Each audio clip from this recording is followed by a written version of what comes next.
Welcome back to the Imperial 80s, everybody. What's up, M2Me? What up? What up, Jared? What up, people? Hope y'all doing good. Yeah, really Considering, excited for this one today. We're gonna be critiquing a movie that I think at least the two of us both had probably more of a positive, feeling on when we watched it younger. hmm Um, I want to say a couple things. So one, like the channel is still kind of in this weird, the algorithm does not like us right now on YouTube, and views are way down. And I've kind of dug into why, and it's mainly that our impressions are way down. So they're just not sharing our stuff as much since the demonetization that was brief, and it seems quite intentional. So I just want to share with folks, like, please do the share the thing on whatever social media you're on, subscribe to the channel if you're not, and remember to set reminders and stuff like that, and join the Imperial 80s Patreon too. You'll get reminders of each one, and we're gonna do another bonus episode, I think, today. So we'll probably have that up either later today or this weekend. So do that, and yeah, like just share and do the basic things, because anything you can do to kind of help it in the algorithm right now is helpful. Hopefully we'll be back soon and out of algorithm jail or whatever they have us in right now. But the anyways, man, purgatory of it's algorithms. yeah, it's been almost 2 weeks, or about 2 weeks, since we did one of these, or maybe actually 2 weeks. And then we have Platoon today, and then on Monday we have Raiders of the Lost Ark too. So hmm so it's a quick turnaround. Yeah, And both of these should be great. I'm excited about our guests and yeah, about the movies that we're doing. So yeah. Anyway, anything you want to say before I yeah. introduce our I guests? mean, yeah. I mean, yeah. This will be different in a way that this is a film that a lot of the films that we've done have been very popular. Some of them not so popular, but some of them have been very popular. But in a kind of maybe like lore, or subgenres or cult. But Platoon is one of those films that are like, I think Roger Ebert said it was the best film of the 80s or something like that. It's like we're now getting into the Academy Award, American cinema lore of great works. And so it's going to be interesting to kind of like dig through that, and yeah, so I look forward to this one. Yeah, absolutely. I mean, we'll get into that along the way, but this is a film unlike, I think, anything that we've done so far on the Imperial 80s, and we'll do more films like this, but this one is recognized as great cinema. It won Right.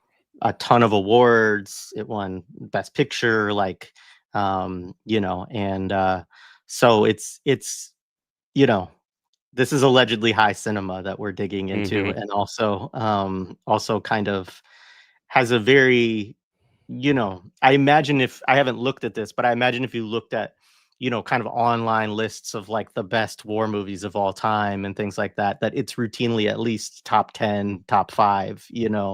Sometimes Um, one. yeah, probably one on some of those lists, right? So, Yeah. Yeah. yeah, so all right. Let me introduce our guests. So our guest today is Brooke Terpstra. Brooke is a Oakland resident, son of a Vietnam veteran. Something we wanted to do to get somebody who also had a little bit more of a close experience to, Vietnam within his family and growing up with that. And he co-founded and organizes with Oakland Abolition and Solidarity, which is an autonomous group where community defense meets prison solidarity and revolutionary abolitionism. All his writing has been organizing material and has been done anonymously. Oakland Abolition and Solidarity has a great newsletter too, which we've linked in the show description. I really recommend it. It's got they do it, I think, monthly, and I really enjoy reading it. Gives good updates of stuff they're dealing with on the ground there in Oakland.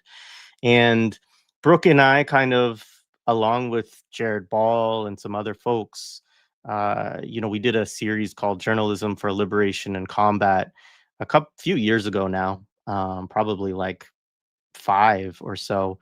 And we, it was just kind of digging into media work and, trying to approach that from an activist lens, an organizing lens, similar to like Jared Ball's work around emancipatory journalism and that sort of stuff. But I think that's also linked in the show description as well. But anyways, I've known Brooke for a long time, and good to be with you, man. Good to have you on the show again. First Hey, Imperial 80s. Thanks for joining us. yeah, good morning. Been looking forward to it.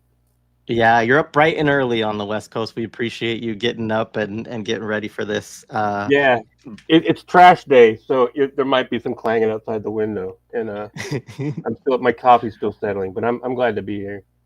Yeah, good to be with you. So how did we want to start? Tume, do you want to kind of set the table? Yeah, we can set the table a little bit. I mean, I think the other thing I think to bring off bat is this is also one of the first films that we're doing that really brings in one of like the 80s to 90s like big auteurs, right? Oliver Stone, who I don't know how much his name carries weight to younger people now because his films don't really have as much, they don't really come out as often and things like that are as popular, but to a certain generation of people, mine and older, who are around during the 80s, 90s, Stone is one of those figures. It's like him, Scorsese. He becomes one of those major figures of filmmaking. So you kind of can't talk about the 80s and the 90s without talking about Stone. He also, in many ways, becomes kind of the archetype of political filmmaking in a way, right? I don't think as much with this film. I think later with films like JFK, though I think this film makes that possible. But things like JFK, Born on the 4th of July, which is part of a trilogy that this film kind of kicks off, Platoon. So I think it's really important that this is about largely as much about Stone as a figure and kind of how he enters into kind of really pushing American films. I mean, his reach is really, really large. And it was kind of large before because, and I'll get into this when we talk about how the film got made, is because, Stone had a long kind of career that he had been kind of creating as a screenwriter, but Platoon is really his stamp as becoming a Hollywood filmmaker and becoming a major figure in Hollywood, who would then go on to do things in various iterations. And, I think it'll come up in the conversation, his politics are very twisty, right? Though I do think there is a consistency that you can find on one level, right? There is a thing. I think he could be confusing if you don't understand a certain kind of liberal Western mindset, I think, right? And I think for someone like myself, who, when I was young, I was very intrigued by Stone. I thought Stone was like this kind of like badass when I was like 15. Because he was oppositional, he was uncovering stuff, the hidden secrets. He can be kind of alluring in that kind of way. But then as I got older and things that I learned, I found some of the BS, to be honest with you, with Stone as a figure, even at times where maybe he did do something that I thought was not as bad or not or interesting. Though I don't find Platoon falls into that category. As I've rewatched it, I find Platoon to really set the tone for a very pernicious project that was already there, but giving it a new kind of shaping that it could now like exist upon. So I don't know, maybe we could start with like, and I could start with like how the film was introduced to us, because I mean I think Brooke's perspective I think is gonna be really interesting. I can start, Jay, you can go there, maybe Brooke can end on there and we can pick it up from there. Because for me, I remember my dad actually had the VHS with Defoe all like this. He had it in the house, and because my dad used to work for the Palladium in New York. And people who don't know, Palladium was like a huge club in New York. Very, very famous. He used to work for there, and he went to like a thing. They did like a Platoon party, I think, after won the Oscar, and he got this special set for it, right? And it was in my home at like 7 or 8 years old. I didn't watch it because I'm 7 or 8 and I'm like, that's older people's movies. But then I think about 13 or 14, I finally put it in the VHS and I watched it. And like for me, like Platoon was like the example of like mature movies. So I had this, kind of relationship to that. The other thing, my dad wasn't in Vietnam, neither was my uncle, but one of my uncle's best friends is a veteran. And I remember meeting him, and I had various family members who had friends and things like that. So the stories around Vietnam were always kind of like set in my home, but they were never really explained. So Platoon I find interesting because Platoon is very bad at giving history as well. It's a Vietnam is a thing without context, which we'll get into. It kind of gave a visualization to the already obfuscated way Vietnam was talked about in my home already. So I think that's why I probably was fine with it. And as years went on, I think it stayed as something that I thought was like, a solid like anti-war film or critique of it. But I didn't watch it for a long time. And then I watched it maybe about 6 or 7 years ago. I didn't watch it very closely. I thought it was fine. But then watching it on this go around, there were some things that actually had annoyed me, which I want to get into from the past. But I found this film, there was things really pernicious about it, and we'll definitely get into that as we continue. Yeah, I mean, I guess I should say again. I've said this before, but it's worth saying for my own context, viewing films like this, is that my father was a conscientious objector during Vietnam, and so he didn't serve. He dropped out of business school, and then he had burned his draft card, and he had to write the draft board in New Jersey, request a new draft card because he had burned it, and then apply with the help of the American Friends Service Committee to be a conscientious objector, which they granted. He was the first one granted by the draft board in like whatever northern New Jersey where he lived. So I grew up in a household where my father had an antagonistic relationship to the Vietnam War. Like he thought it was an imperialist war. He thought that it was a bad war. He was, I mean, generally to become a conscientious objector, you have to espouse a philosophy of nonviolence and pacifism. So I don't know. I've always kind of wondered how much he believed in that. Conversation since I would say, not totally, right? But that was sort of what he took on, and that's what he largely taught me growing up, right? Is just sort of war is always bad kind of thing. But so in approaching a movie like that, I had that kind of personal backdrop.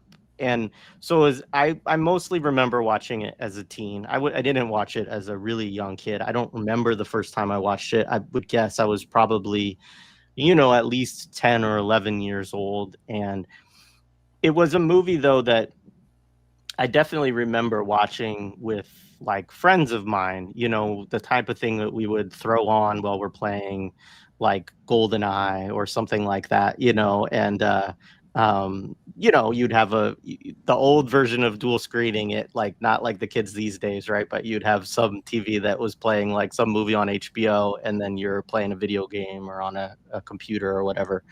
And so, yeah, I mean, I remember it being talked about and understood as an anti-war movie, right? As a movie that showed, why war is hell kind of thing, and obviously praised, it like we've already talked about, it's award-winning, it's recognized within all of these kind of cinema circles as, a great film. And so, yeah, I mean, I don't think I was politically sophisticated enough when I was watching it. I know I wasn't as a teenager to like see some of the more pernicious things that the film is doing on a kind of propaganda and psychological level. And I generally, I think, thought it was a good film. right? And kind of would have left it at that age. And it does get across, which I'm sure we'll talk about, a sentiment, I think, of that, it's critical, right, of war, right? But I think that, as we'll talk about throughout it, there's a lot of issues with the kind of criticism that it has and the limits of that sort of critical approach to discussions, especially of, a war like Vietnam, which is a straightforward imperialist war. And so, I mean, that's enough for me up front on it. Go ahead, Brooke. All right. So, both the movies and Vietnam. Like, I was born in '68, so a little older than you guys, and I think so. I'm more along the lines of like Jared Ball or Hiram Rivera in terms of our relationship to the movies, and also kind of like where we've seen them. And our family, like, to go to the movies was a big deal, like a big occasion. Um, we, I don't, when I had to dig into, I basically can't remember where I saw Platoon first. I mean, I knew I'd seen it. I know I'd seen it multiple times. But digging back in my own history, I'm pretty 99% sure. Like, I saw it not when it came out in '86. I mean, it was a Christmas movie, for Christ's sake. Like, that's weird. But it was also like released simultaneously to our invasion of Panama. Um, but we we didn't have a VCR in our household. I mean, because see, '68, like VCRs, and cable. We didn't have cable either. Cable was for people that had money, like we were working class, and cable didn't really penetrate, and VCRs didn't really penetrate till like it became really widespread till like '85, mid '80s, and later.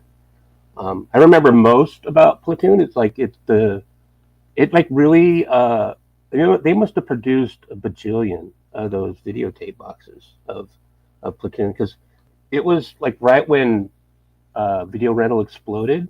It was prime position to basically be in heavy rotation, especially after the Academy Award. But so to go to movies was a big deal.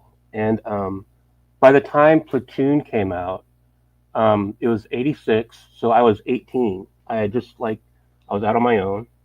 And I mean, I think Gemma said that the '80s was like a horrible time for movies. Um, yeah, like in terms of like Hollywood production, in terms of like first cinema, it was just horrible. And but in terms of the '80s where I had gotten into Cal, like the architecture program, so I was away at school.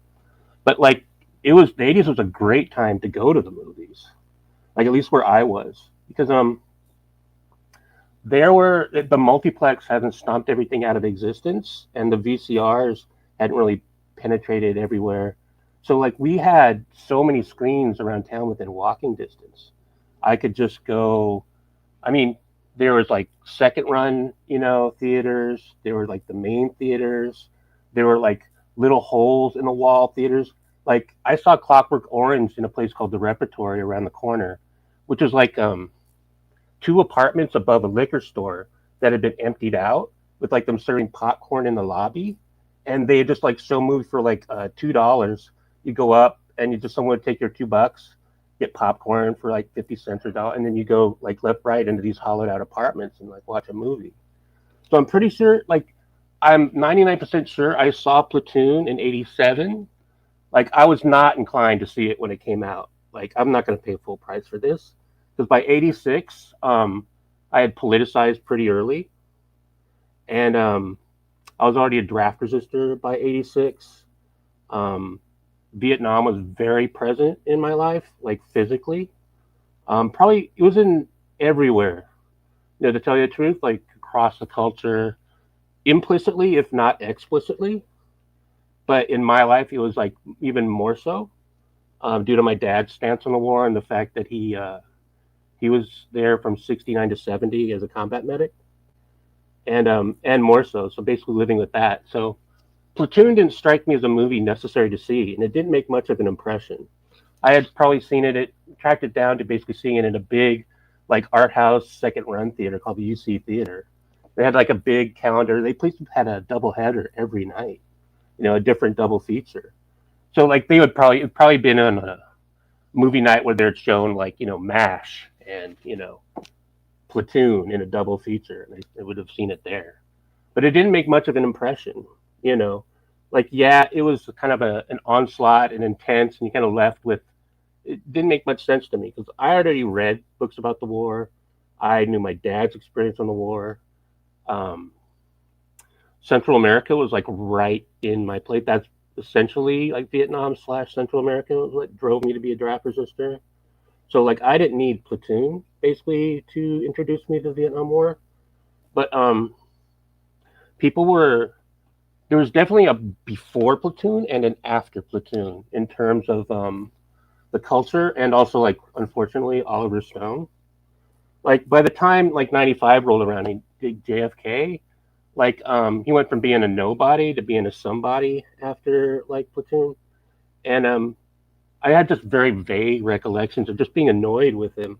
Like he's one of these boomers, like they're just very self-anointed, like voice of a generation types.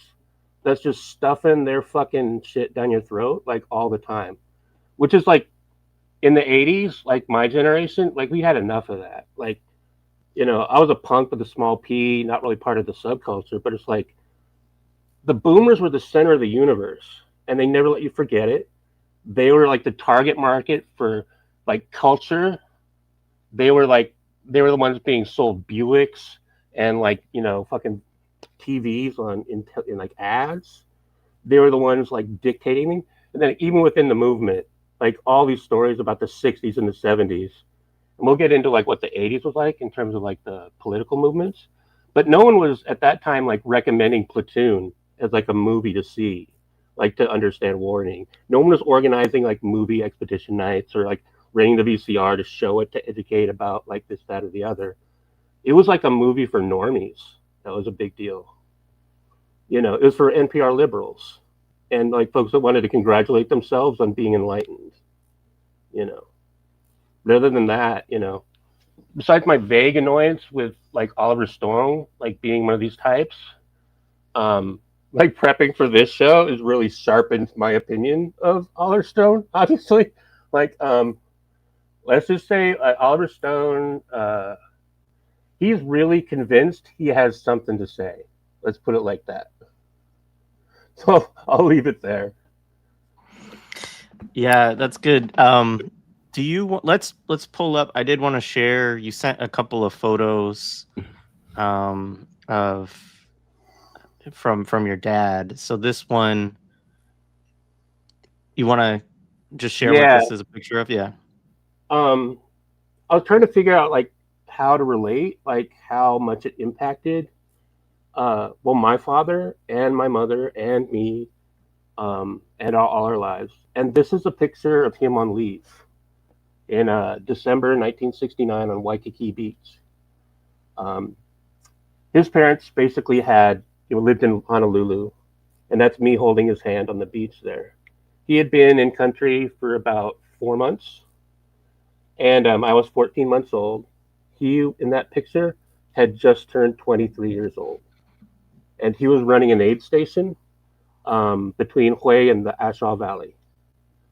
And you can throw up the other pic. He went directly from that beach, holding my hand, my mother being pregnant with my sister, taking the picture probably, to this.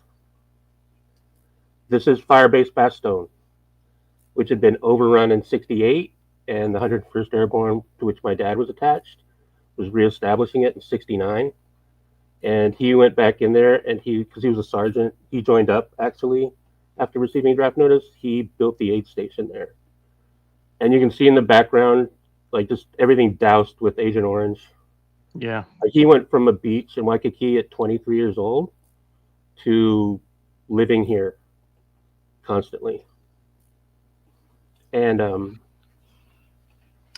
don't know if he received his draft notice when he was 19. He He was in from 67 to 70, and if you can like remember your own years, maybe some folks here are even that age, like listening, like how many memories of that time in your own lives are basically imprinted on how vivid some certain things are and how it stamps you and how it's kind of like you're still coming of age and molding your view of the world. And even as an American GI, he never positioned himself, by the way, as like the victim of the Vietnam War. That was the Vietnamese people and Indochina. And he never positioned himself that way. So like just make that clear, like whenever I'm talking about the impact on my family, like and my folks knew it and we knew it too. I mean, in 1980, like before all these Vietnam movies come out, well, the first wave would come out, but we actually hosted a family of 10 Cambodians that were fleeing, famine in 1980, like in our 3-bedroom apartment, like in Watsonville, California. And the way that that kind of juxtaposition just stamps you for life, not to mention he was a medic, like in Platoon, you see the wounded being loaded into like the helicopters.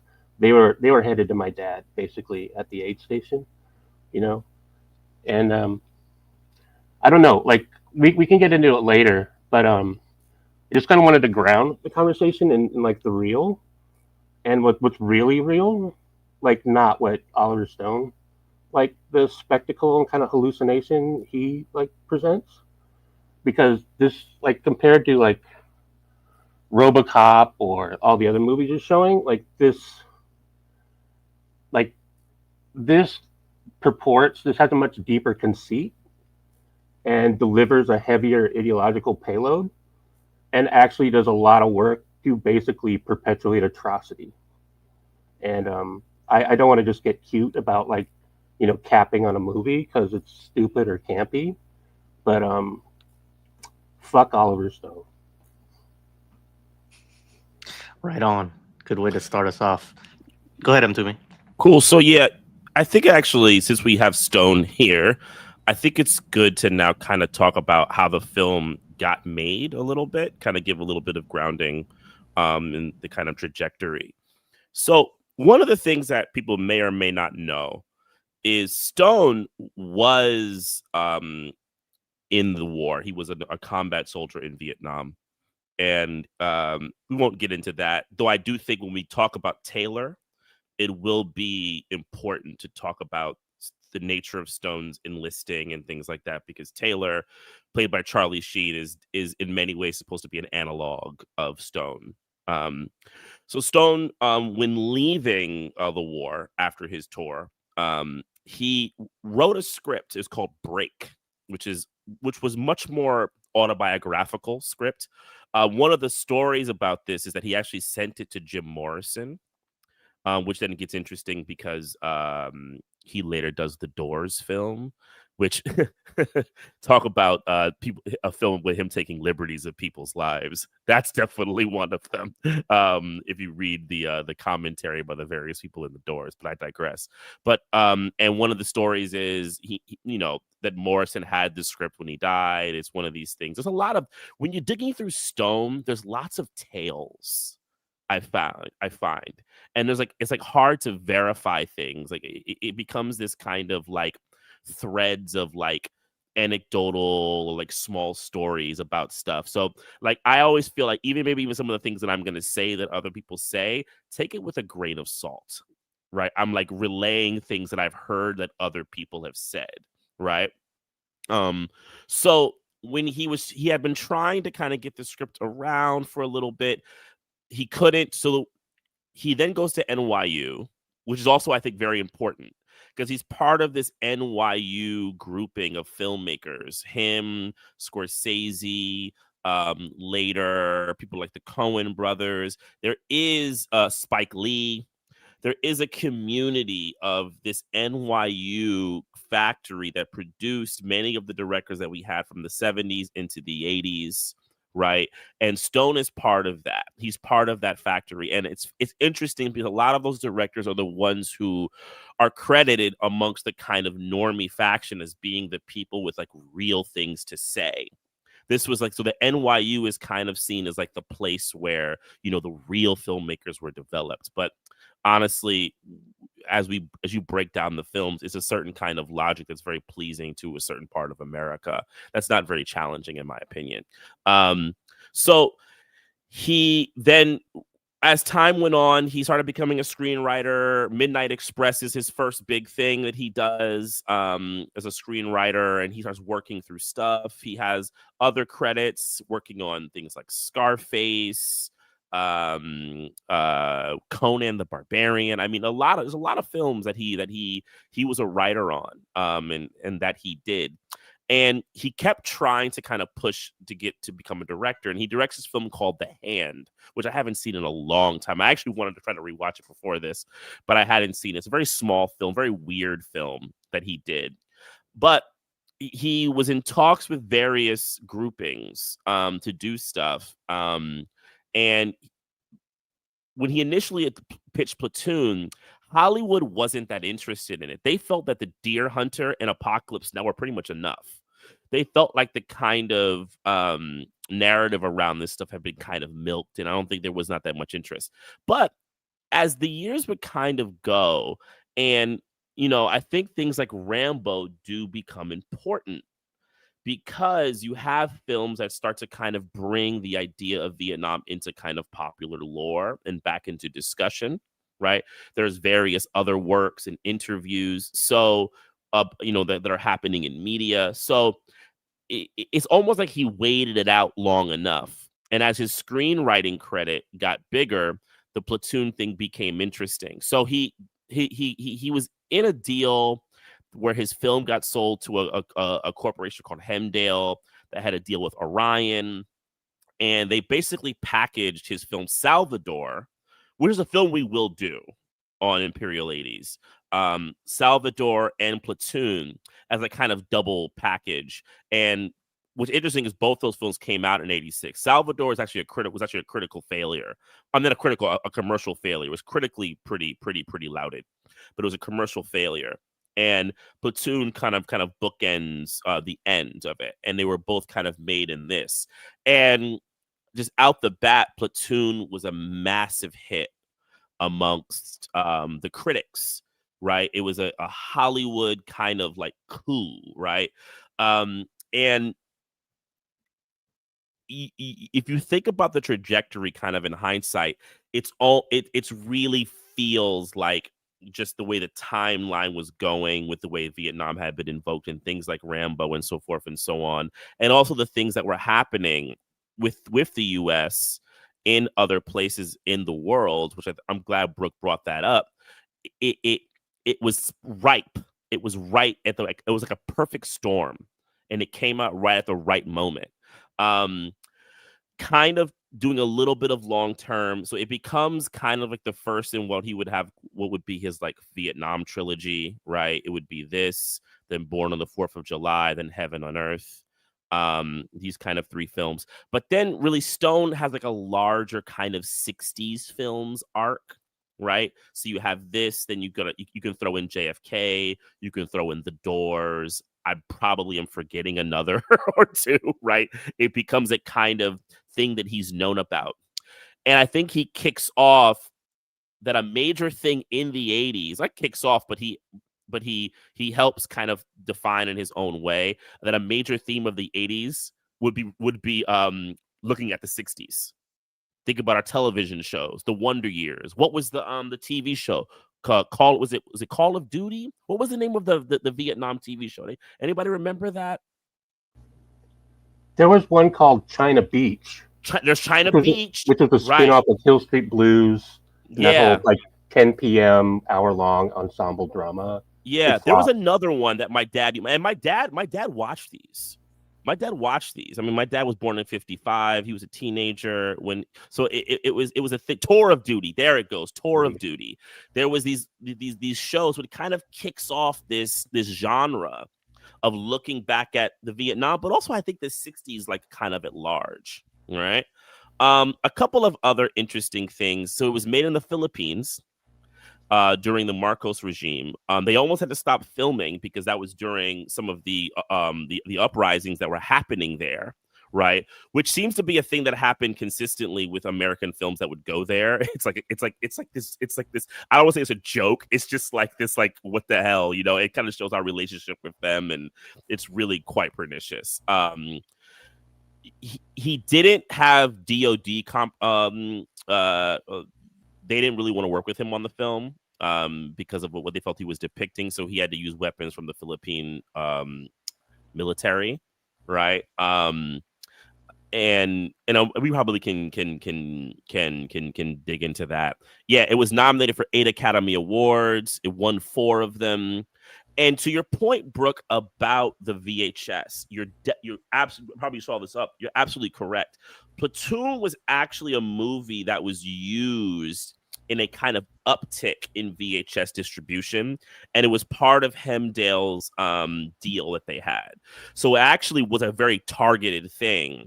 So it's like you do have to wonder sometimes the popularity of certain things have to do with how the market that they dictated us, right? I'm sure it did have purchase with certain kind of liberal emotional things, but there was definitely a deliberate push by the kind of overall system to be like, Platoon, everyone have it in their house, right? And people did. Everyone had it, even if they probably didn't watch it. You know, like it was in their home. It was like became like this like VHS collector's item, especially and particularly the image of Defoe. I mean, that's one of those images that I just remember as a kid, right? The hands, you know, which we'll get into. Elias as Christ, you know, exactly, right? Yeah, that one. Oh man, dude, dude. Yeah, a lot of like other little interesting tidbits that I think we can get in through it, but that's like a little bit of like other grounding. I don't know if anybody has anything else they want to add about Stone, the making of the film, but those are little things I wanted to throw in there. Just a quick thing on like the Philippines. I mean, again, like there's so much, like you said, there's so much kind of lore around this film, you know, self-perpetuated, etc., right? But like they talk about how the extras in the film, a lot of them are Vietnam vets, but then they also use people from the Philippine military as extras, and they use both Vietnam vets and Philippine military to like, which we should say, like their military is a U.S. proxy, right? Like it's you know, and so that's also why even if it's not DoD supported, like the equipment or whatever would still be the same shit basically. But that, you know, and they talked about how there was like, I mean, there's all this shit about how real, like this is the thing, like, oh, they sent him out there. The guy, is it Dale Dye? What's his name? Dale Dye. Yeah, so he's a vet, right? And he's like plays the captain in it. He's not in a lot of scenes, but like him and Stone are kind of in on this thing to like treat everybody like shit, like make them feel like they're in the war, right? Like not give them, you know, make them do all this grueling work, these long shoots. And some of it was also dictated by budget, supposedly, right? Because they didn't because they didn't have a lot of backing, but they did get that guy Coppelson to like come in and kind of bail them out. That they had to film it all in like 54 days or something like that, right? And it was a lot of continuous shooting. And so, and they talk about how they mistreated intentionally, and like Berenger supposedly is like in character all the fucking time, like harassing people and everything.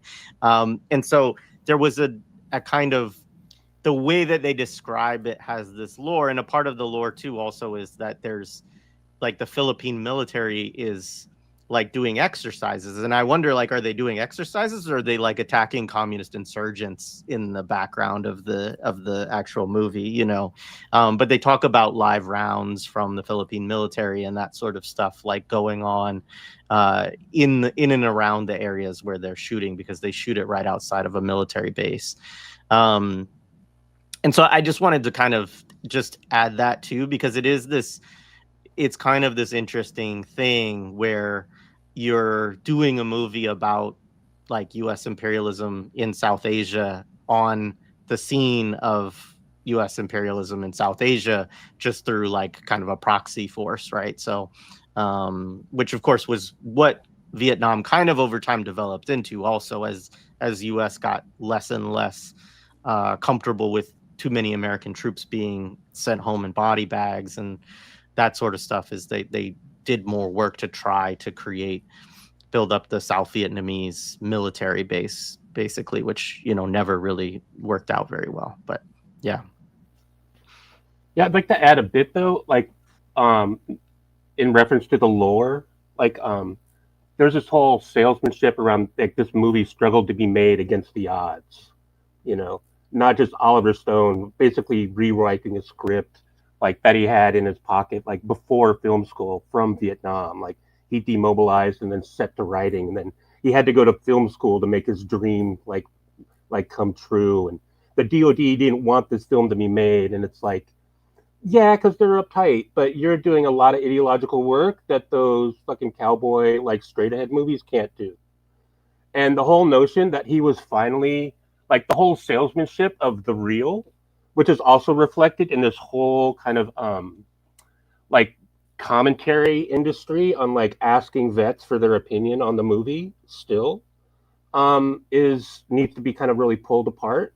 There are people that get asked. There's a curated set of opinions that comes back, and this is to basically give it a stamp, of approval, and kind of obscure all the political or like depoliticization that's going on in these movies. So like I wouldn't believe any of that shit. And the idea that like this movie's finally bringing home the realities of Vietnam to the American public is nonsense. It's basically solidifying a certain set of tropes. Like all these different realities have also been like, there was like, not huge, but I would say there's a genre of books coming out, like even during the war of vet memoirs. Like, cause there's basically an economy, like a cultural economy of trying to make sense of it, while it was going on, which is like, it's doing several things, so you don't need to get in that. But like all these things, these realities are bringing home, were already been portrayed or had been in movies like Apocalypse Now. Plus, there was a huge swath of the population that needed no introduction to this atrocity because they had seen them on the nightly news every single day. Because it had penetrated like the mainstream media. So this whole idea of Oliver Stone bringing a much needed message to America is bullshit. Complete bullshit. My dad didn't need to go to like see Platoon to like know that. I didn't know to go, because like I was seeing it like in the magazines and the stuff I was reading coming out of Central America, these atrocities like on a different scale.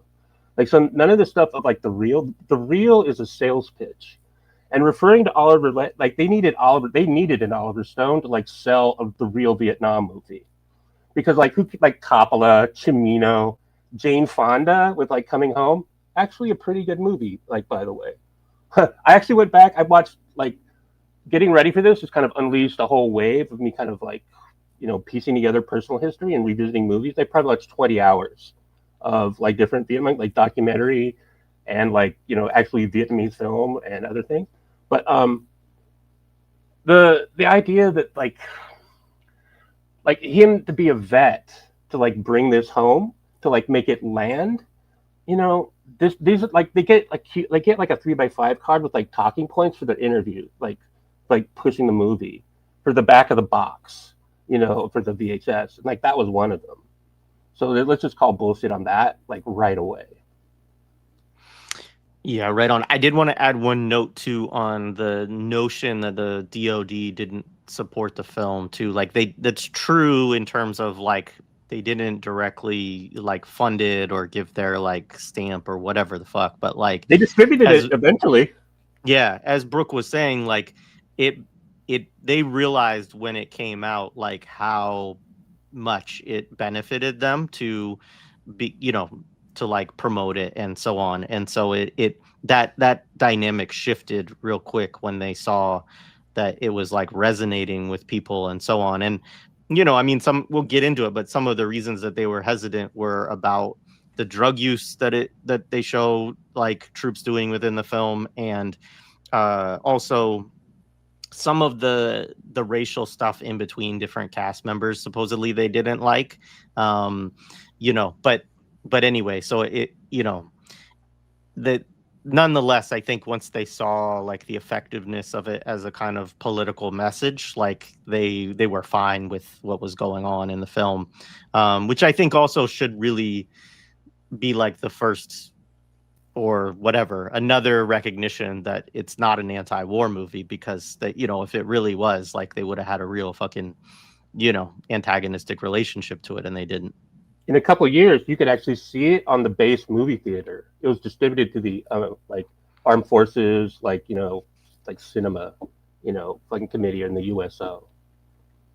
Yeah. So ahead, I MT. think the next thing we like to do is like kind of give like the base kind of structure of the film, because it's a, you know, when I was rewatching the movie, what I also was found intriguing is that the plot of the movie is actually pretty thin.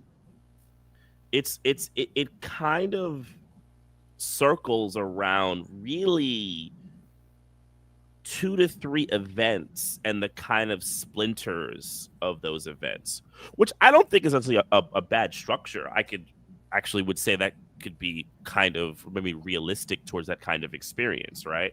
But Stone uses it for his own manipulative want, and he doesn't really the perspective that he uses is one that kind of serves a kind of particular goal that he wants, which is really, and I'm just going to say it up front, and we've kind of, I think, all been saying or hinting at it, it's really a goal to paint the kind of thing that was happening there as mainly a misstep in his kind of what he would say in the lizard brain of westernizations, miscalculation that came to a kind of like horrible self that kind of went out, right?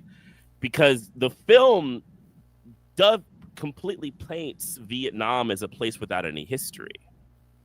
There is no history to Vietnam in the entire film, right?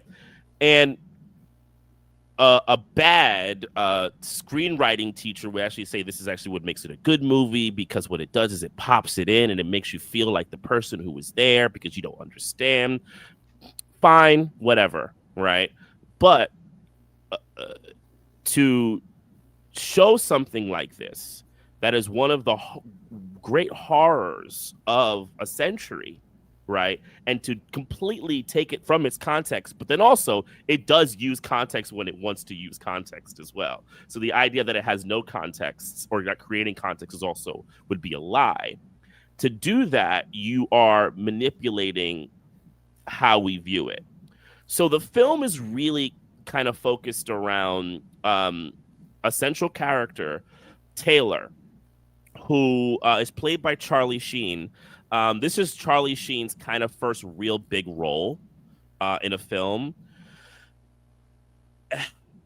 It bears saying that because Charlie Sheen looks so much like his dad, you know that it had to be in their thinking that in '79 his dad was the star of what was probably the most famous Vietnam film. It may still be in some people's eyes, like the definitive one, Apocalypse Now, right?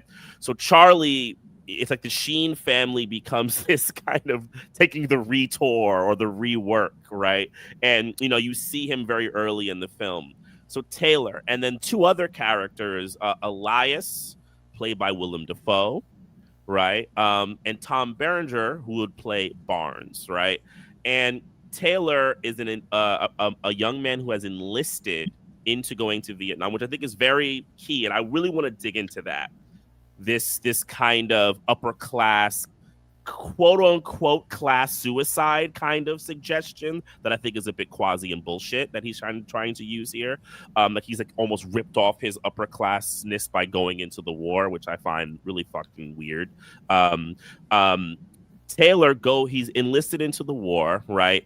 He's kind of, you know, green and learns, and he has these 2 fathers that he has to compete with, 2 sergeants who are enlisted men who have been in Vietnam for quite some time, who've had 2 different pathways, right? And they represent kind of 2 poles that are in this conflict with each other.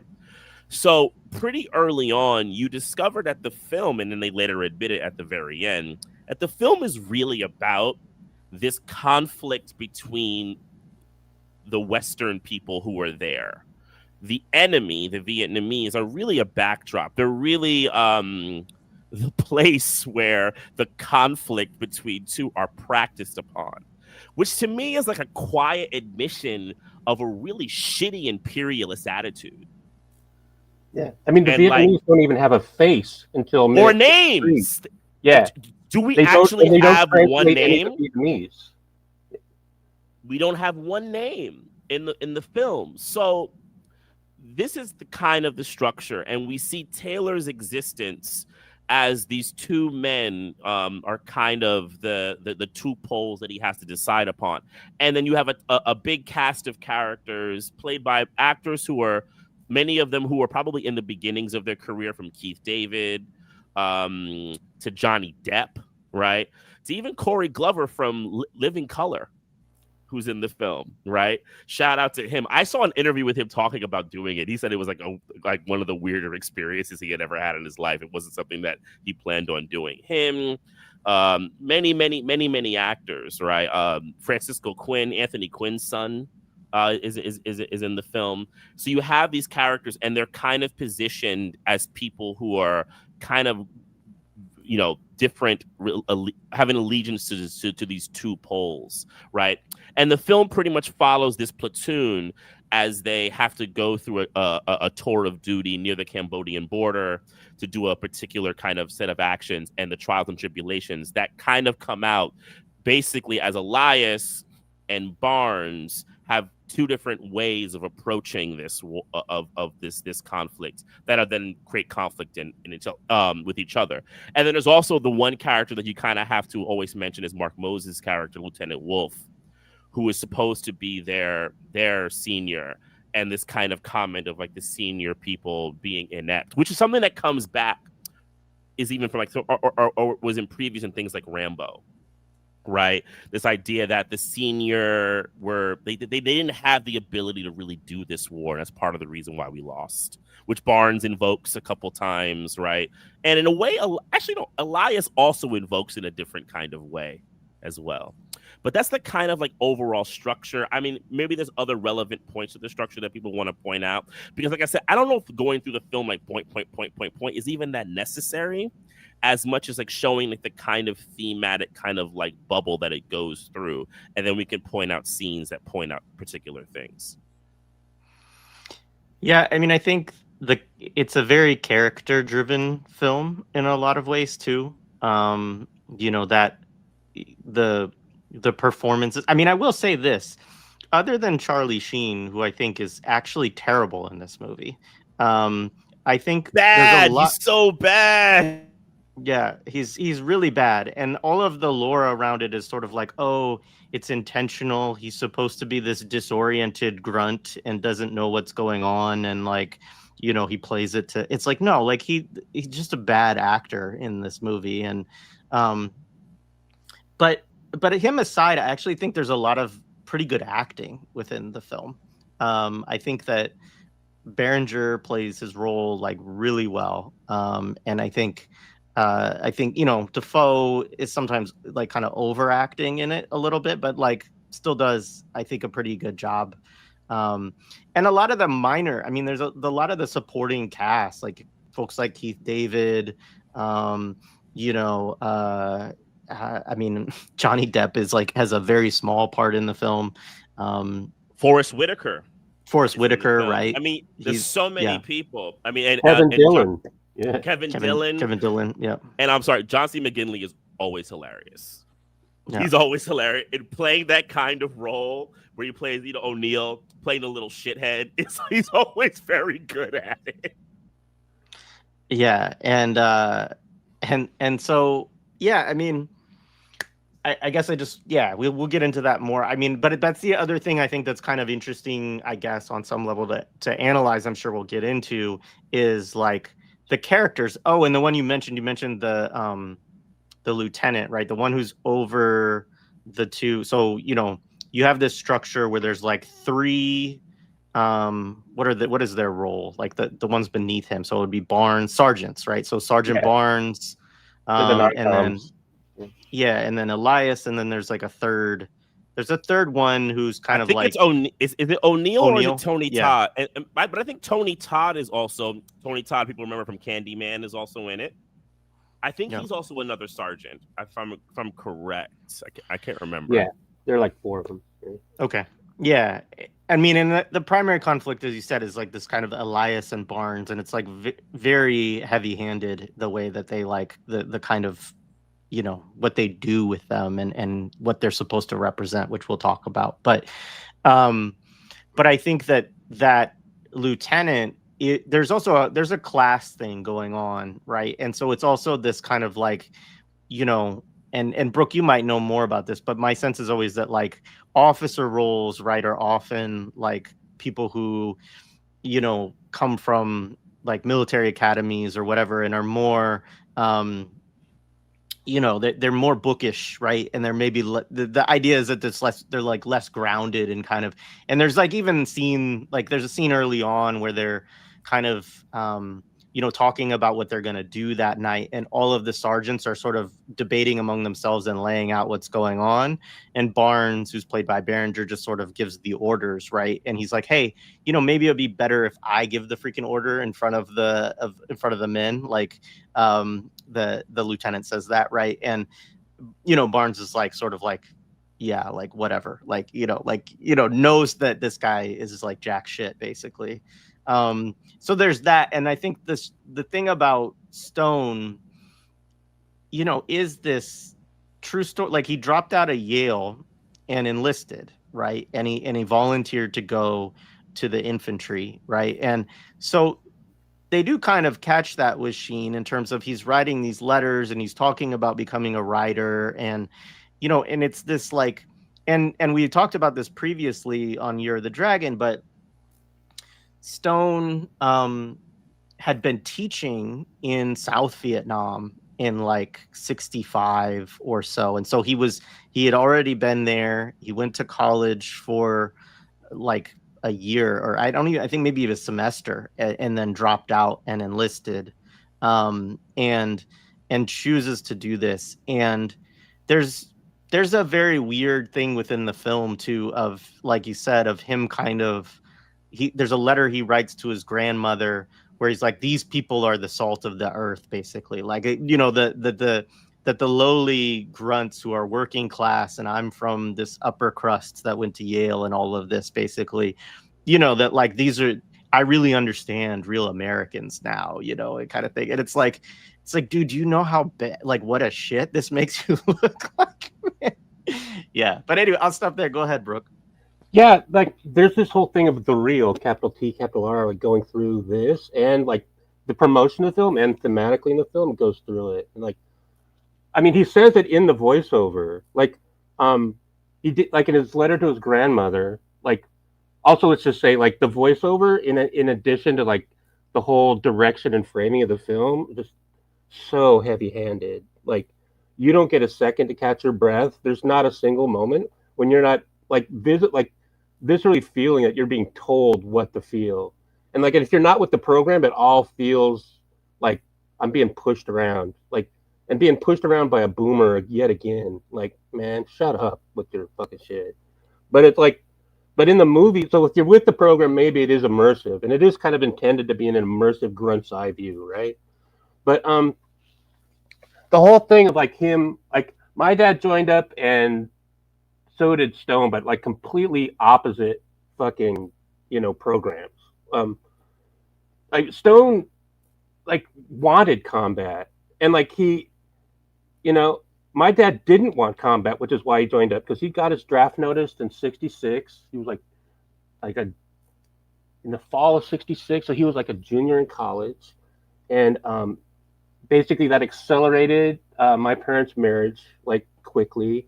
They want to get married like before he went off, and then but he joined up so that he could have some control over like what he did, and he was not going to be 11B. He was not going to be a rifleman, and like, to the hell no, like, and he had some notion of like getting into medicine, like, and volunteered to be a psych tech, which is like a field level like head shrinker, and but they didn't need head shrinkers. Like, they didn't give a shit. Like, it was a meat grinder. So like he started training to be a medic.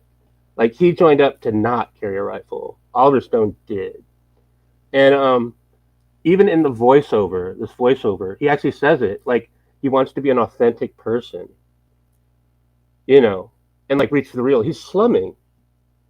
He's slumming. He's slumming with the proles, and he's slumming with the brothers.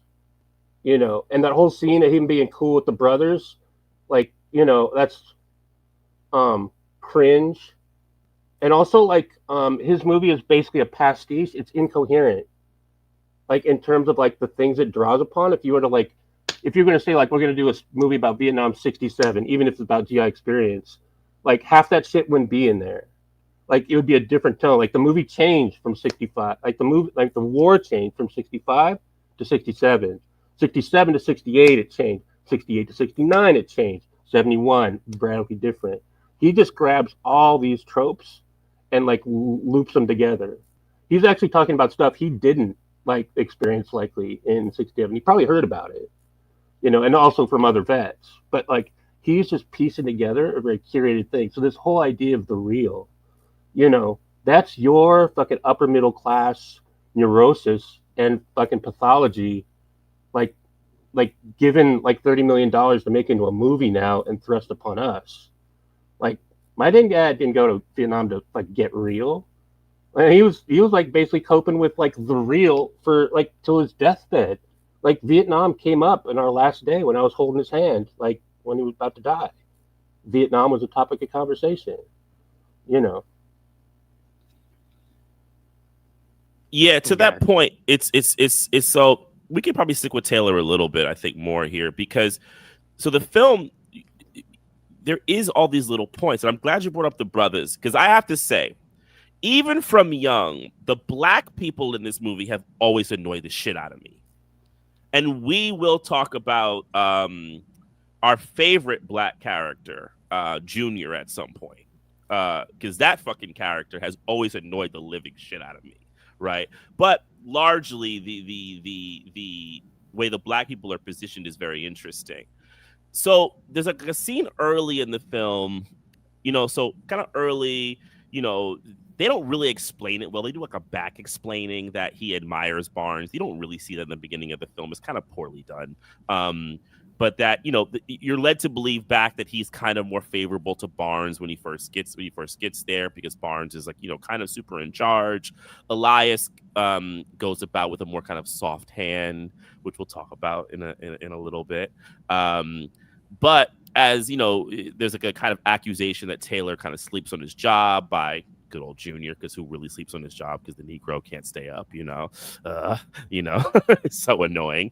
And there's a conversation he has with Keith David where Keith David does call him a crusader, right? And there's a moment there that Stone could actually have driven it home, could have really did this self-criticism, but what instead they turn it on his head. This admission by Taylor to committing a kind of quasi-class suicide actually lets him in to the world. It invites him in, right? Because then what does Keith David say when they bring him down to what they call, the group is called the Heads? They have this kind of underground place that they kind of all hang out and smoke dope and chill, and Elias is one of the main people there, right? They say, they said, this is not Taylor, this is Chris. He has been resurrected.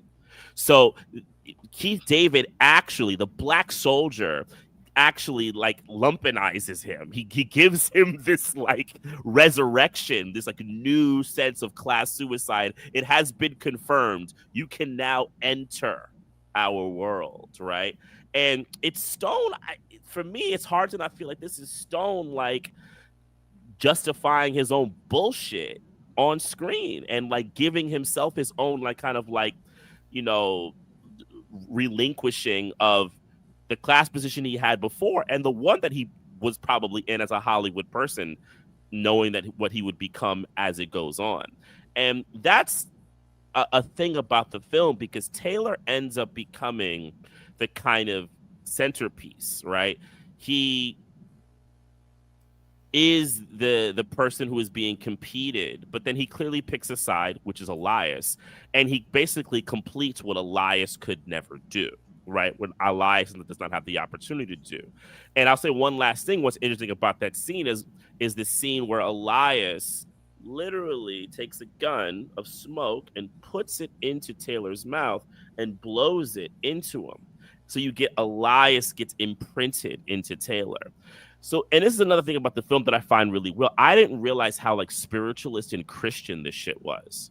I was like, whoa. I was like, wait a minute. Stone is he's really going with the iconography of like Christ and spirituality and imprinting and heroes and so forth and so on. I didn't realize like how much that was really, thrown in here. But yeah, that's the part that I wanted to add. I don't know if other things around Taylor or where people want to kind of jump into. I just want to add, I guess, echo what you said too about the racial representations within the film. I mean, this is actually one of the areas where the film has been critiqued and was critiqued at the time too. I mean, there was a lot of criticism that Black people across the board in the film are represented as like malingerers, right? Like that there's this sign, kind of like the lazy Black trope, right?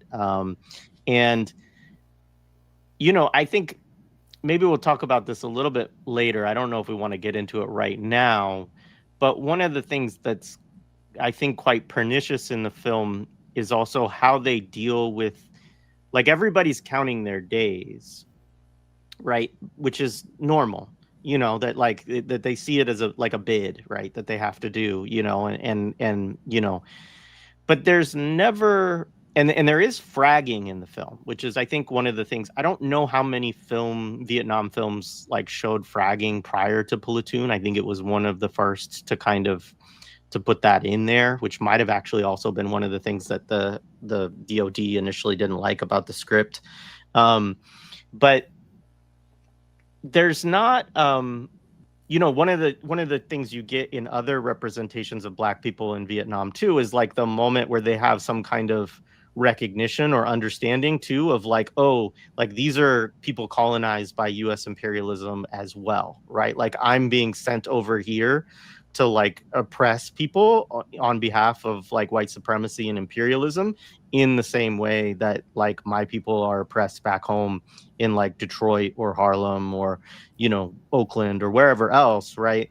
And like that's a common theme also you hear from Black veterans too, who then come home and like join the Panthers or whatever else, right? Is this kind of like some kind of recognition. Also happened with some vets during like the Korean War too, World War II to some extent, more Korean War, Vietnam, right? Of this kind of understanding that they come to of like being drafted into this imperial project, and like you have to do it kind of because you don't really have much of a choice. But at the same time, like it raises a kind of political consciousness. Yeah, they learn combat skills or whatever, and they kind of bring it back home. And it totally, like anybody who's trying to get out in the film is like trying to get like an injury basically to go home, or which like it's not an unreal thing, like that happens as well. But like there's just never any of that like kind of political recognition by any of the Black characters. Like it's not even sort of given a tokenized representation within the film. And yeah, so I think those two things, like kind of the malingerer sort of trope, as well as just a lack of kind of any political analysis really in the film on the whole. Like nobody comes to those kind of questions or recognitions within the film. And another thing that I noted is like there was actually also a complaint by some veterans of like Mexican American veterans and things like that there's no representation of them at all in the film either, which is like, I mean, I'm not a big fan of representational politics of this sort, but it also is interesting that, it's really only sort of white and Black troops that are shown in the film and not other people of color from a U.S. context. Yeah, I think Oliver Stone, well, one scene to the next is pretty incoherent. I mean, and also his presentations of race, like on the front line, very chosen. Um, for a while, I got caught up in kind of quibbling with like how realistic was this, and like kind of picking it apart because there was a difference in terms of race relations from year to year and place to place, and if there was a universe of like different occurrences that happened like over there, but he's choosing to portray a certain thing intentionally, and it isn't really coherent in the movie because in one point it shows the brothers like caucusing independently, but then in another like it's all like fucking colors of Benetton, like colors of the rainbow, everyone's getting high and like buddy buddy like down in the hooch, like down in the fucking sandbag shelter in the fire base, and like it's well one like he's just choosing from a pastiche of tropes. And my challenge with this movie was kind of discerning, like, also because my memory's kind of fuzzy, like, of that moment. I was 18, like, I mean, the 80s were like my adolescence. So, I mean, there was a huge range of consciousness and like coming into being, like going on. And I mean, it might even help to have someone a little older that like basically experienced kind of this moment in the cultural metabolism. I mean, like the 80s were basically trying to metabolize and like reestablish a certain equilibrium after a real deep like schism and crisis in terms of the culture and like authority and legitimacy. I mean, what Stuart Hall would call the primary definers, like in Policing the Crisis. Like there are these entities, these agencies, these forces that like are relied upon as a certain like authority. Like they basically dictate the terms of order and like they push things into being. And there's a huge crisis with that with Vietnam and the Black liberation struggle, the primary things that basically through the American myth, like into question. So like this movie is doing work that Top Gun like could not do, which was out at the same time. Top Gun was doing big business during Christmas 1986. And Platoon basically, like one thing I really want to get into later is like this metabolism. Like I think of like these disruptions, like in terms of consensus reality and hegemony as kind of a body, as a system. And there's certain intrusions, certain viruses, or certain like crises that like it basically has to like address and like take in and then like re-encode and then metabolize and then like push it back in its own idiom. And at this point, like during the war, like even in 68, 69, and all through the 70s into the 80s, you could not be taken seriously as a Vietnam movie unless it recognized race. Unless it recognized specifically like blackness and like that issue. So this movie is making like with all kind of like, processes of recuperation of this like metabolizing back into fucking hegemonic terms. There has to be a series of like acknowledgments. You have to acknowledge it to take it in order to kind of re-encode and push it back out. So like this is what's like being done like in a very kind of crude like form. But like these movies are basically made for in the 80s. Like it struck me like these are made for like junior high level intelligence, like consciousness. And like kids are actually great, but I'm talking in terms of like cultural literacy and impressions. Like this movie wasn't made for me necessarily. It had an effect, but it's like it was for you guys. Like what that review I call like there was a reviewer who was an ex-Marine vet turned professor. And he basically was a critic of this movie and also like applauded it. But he actually said like I'm basically concerned with like the FVFW, the future veterans of foreign wars.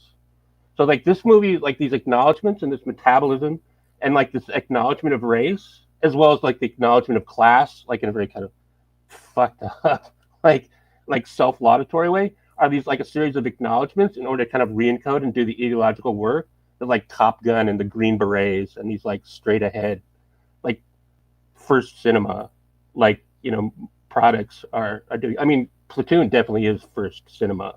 Like as much as like bro went to like film school and like wanted to be an auteur, he's not second cinema. Like he doesn't have it in him, but so he's a like the worst of all worlds. He's like like he has the confidence of a mediocre white man, very convinced he has something to say, and given $1 million, like given millions of dollars to make shit to shove down our throats, Yeah, to the point of the black soldiers. I mean, since it's been, probably should like complete that point. Yeah. So watching it this time, and it's always bothered me when I watched it. I said I didn't, these roles I don't like. I just don't like them. And I was like, or am I reacting to the characters, in particular Junior? But no, what I realized on this watch is how Stone is structuring them, because essentially he's admitting that black people are kind of a sideline group in the kind of internal Western conflict. You're just kind of here for the ride. We're sorry, but shit happens, right? And that black people don't have any other real thoughts other than some kind of like immediate survival, and whatever way that goes, right? Whether it's Junior, who decides to go with Bunny, played by Kevin Dillon. And Bunny in the film, right, exactly, makes no fucking sense to me. Bunny, Kevin Dillon plays probably the most psychopathic character in the film, right? Where Barnes is definitely a mean, war-torn, like evil embodied, right? Bunny is just like that extension. He's the dude you go out when you just need calamity. You throw him out, right? And Kevin Dillon, who's not a good actor, is good at this in this kind of way. He does it really well. Like, hey, we should do this. It's like it's kind of funny, right? But they have Junior decide to hang out with him, and it's and not saying that a black person wouldn't make that choice, but Junior at times does have a critique of white people. So the guy who has the critique of whiteness and how white people act would find more comfort with this psychopathic racist white person is making a comment around black consciousness that Oliver Stone, I'm sorry, bruh, you do not have the qualifications to make. So go kiss my ass with that one. That really pisses me off, right? And then Keith David, who I love, his character, even Forrest Whitaker's character, who's not really a character. He's kind of a tender teddy bear, but they do that a lot to Forrest, to be honest with you. Even Corey Glover, he's kind of another one of like the new enlisted, young and naive, who's like just wants to get out, which I'm sure was a very real thing. They don't have any real agency. They're just periphery, and they're used really to just make Taylor and Elias. We're gonna get there.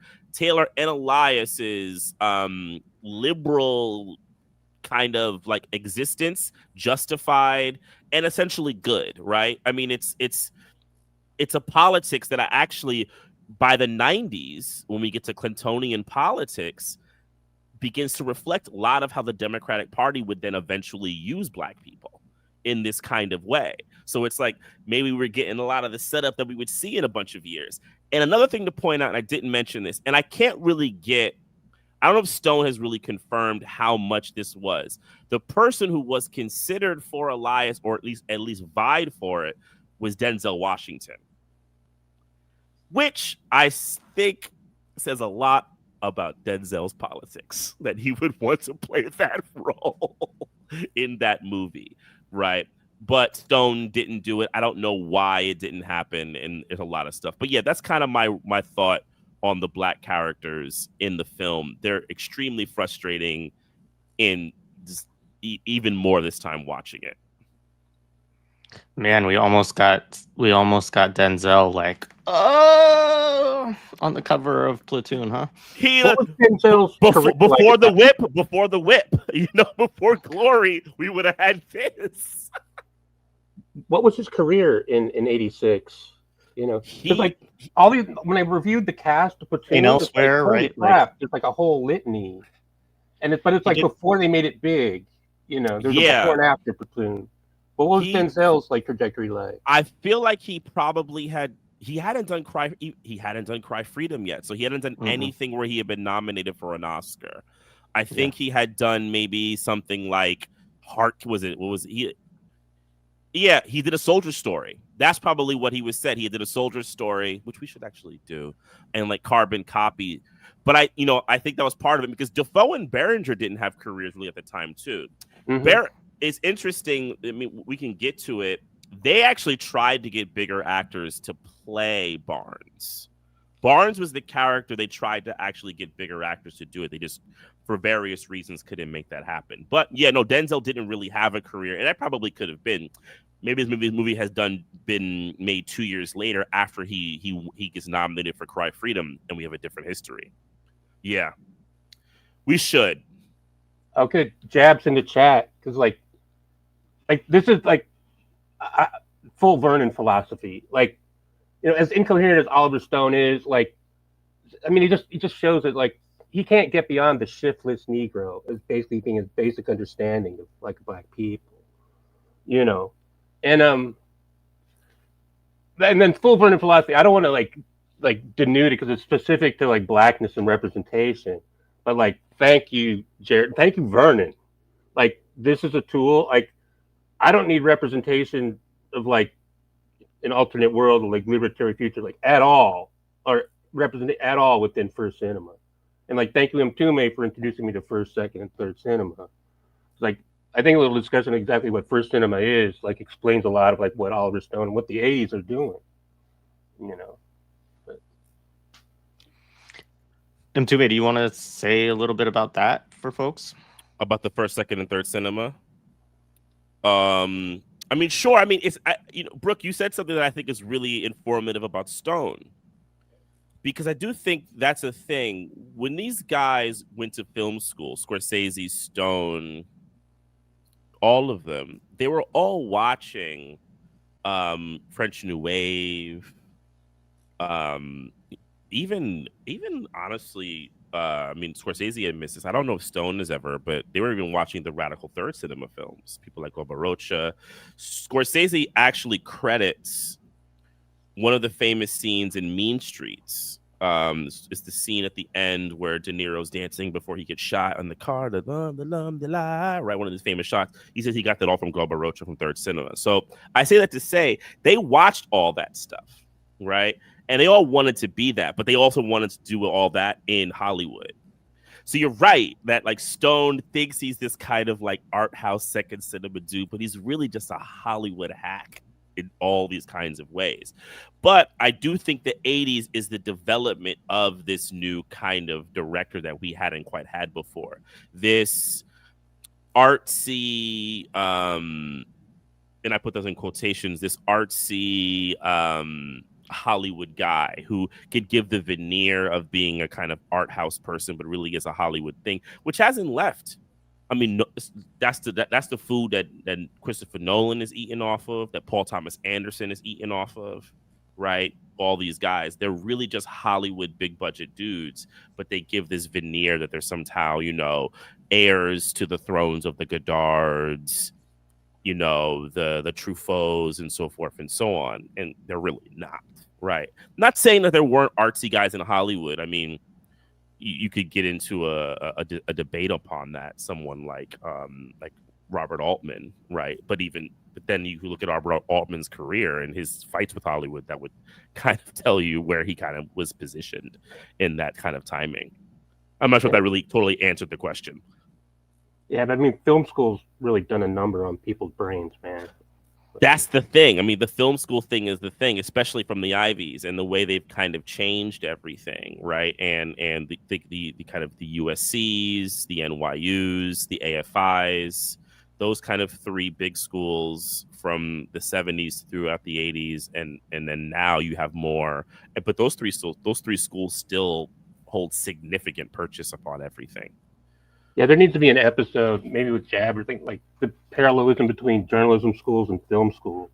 Yeah. In terms of like being industry creations and basically, industrial production of a certain kind of labor for the industry. Yeah, I mean, there needs to be a book about it for film schools, and I've encouraged some of my friends who are in cinema studies to write them, but they haven't done it just yet. But I think we should jump. What were we gonna say? Say, Jay, say something. Probably the same thing as you. Go ahead. I think I would like to jump to either Elias or Barnes. I don't know who we want to go to first. I was gonna say, but we could talk about both of them, really. Both of them, yeah. So the film. So it's interesting when I watched this film again. You know, Barnes has always been a character played by Tom Berenger that, you know, has always sat kind of like understandably. He's one of the things you see with him, which is really nicely done, is like his face, the battle scars like on his face. He's the example of, you know, the war-torn individual who doesn't even request to leave. He stays forever. You know, they said he's been shot with, what did they say, 7 times or something like that, right? Something like that. This, you know, this kind of thing that you constantly see within it, right? But this watch for me, Elias became a focus at a level that I had never had watching it. Because for me, the imperialism of the film really lives in Elias. And that's where I said, fuck, man, this is a really dangerous movie.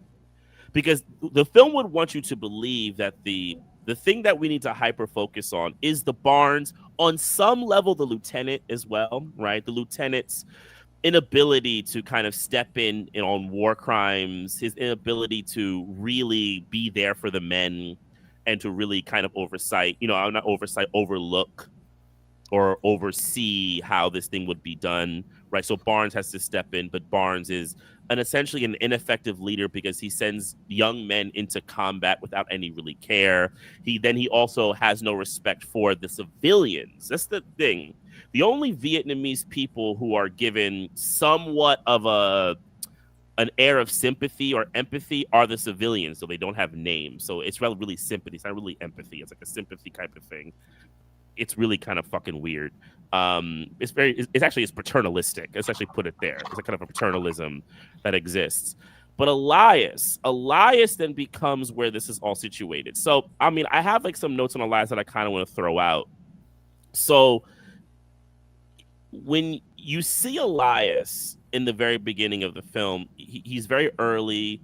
He's kind of leading the men with like a gentle hand. He, you know, like one of the things that they have is Sheen comes in there with another man named Gardner, right? A very kind of a big. You kind of make him like a kind of like an Oakle a bit. Like he's not very smart, kind of slow. They kind of like suggest, right? And they have too much stuff on them, right? So, you know, Elias takes the stuff from them saying, I'll hold it for you. And this begins, honestly, what later becomes the kind of like religious Christ symboling of Elias, right? In the film, lay down your burdens, right? I'll carry them for you. You begin to see this kind of thing happen, right? In the film, you know, Elias very quickly has disagreements with Barnes and his heavy hand, how he does stuff. He, you know, disagrees with O'Neill. He constantly has this, like, you know, think that we're kind of doing things wrong here. And he's always very gentle and gentle-handed with everybody. So he is quickly seen as the one that you should like and the one that you should feel good about, right? But when you're watching the film, he's also given this kind of like Rambo level skill of strength. I mean, in the film, if you're just watching it, he's like the baddest ass of them all. Like Barnes never really does anything like fighting wise that's that cool, right? He's just kind of a brute and an asshole. Maybe the one scene where he like walks through the bombs going around him is like the one like super cool Barnes moment, or towards the end when he survives the napalm hit, right? But like you get Elias, like, you know, being able to kind of float and like knock out Vietnamese and like do the kind of tribal call to scare the idiot Vietnamese people, right? And you begin to see him, he is totally a kind of invoking of a new level kind of Christ figure. I think a lot about what Verhoeven said about RoboCop, American Jesus, right? American Jesus would be gentle to, you know, the people that he would have on his side, right? But he would be hard towards his enemies, right? he would also understand them. One of the videos you sent, Brooke, that I never about the depictions of Elias is so the scene where they go to the heads, right? And Elias is kind of laying out on his hammock. Behind him is Ho Chi Minh. Mm-hmm. Right now, people could take that as like some kind of like, maybe he really likes communism. No, it's bullshit. That's like the same like know your enemy kind of thing, right? I know my enemy, that he's somewhere on that level. And this is something that's constantly invoked, that like I said this in the Rambo thing, right? That the best of the American soldiers are these ones who like have the Western kind of refinement, which clearly Elias does with his intelligence, but then that also have this like ability to go primitive when they need to, right? They know how to kind of get down there, and their primitive invocation will always be better than the primitives, right? They'll be next level because they have that Western shit with them. And as the film goes, he's called a water walker by Barringer, by Barnes. One of the people say he thinks he's Jesus fucking Christ, how he exists. So they're constantly invoking him as Christ.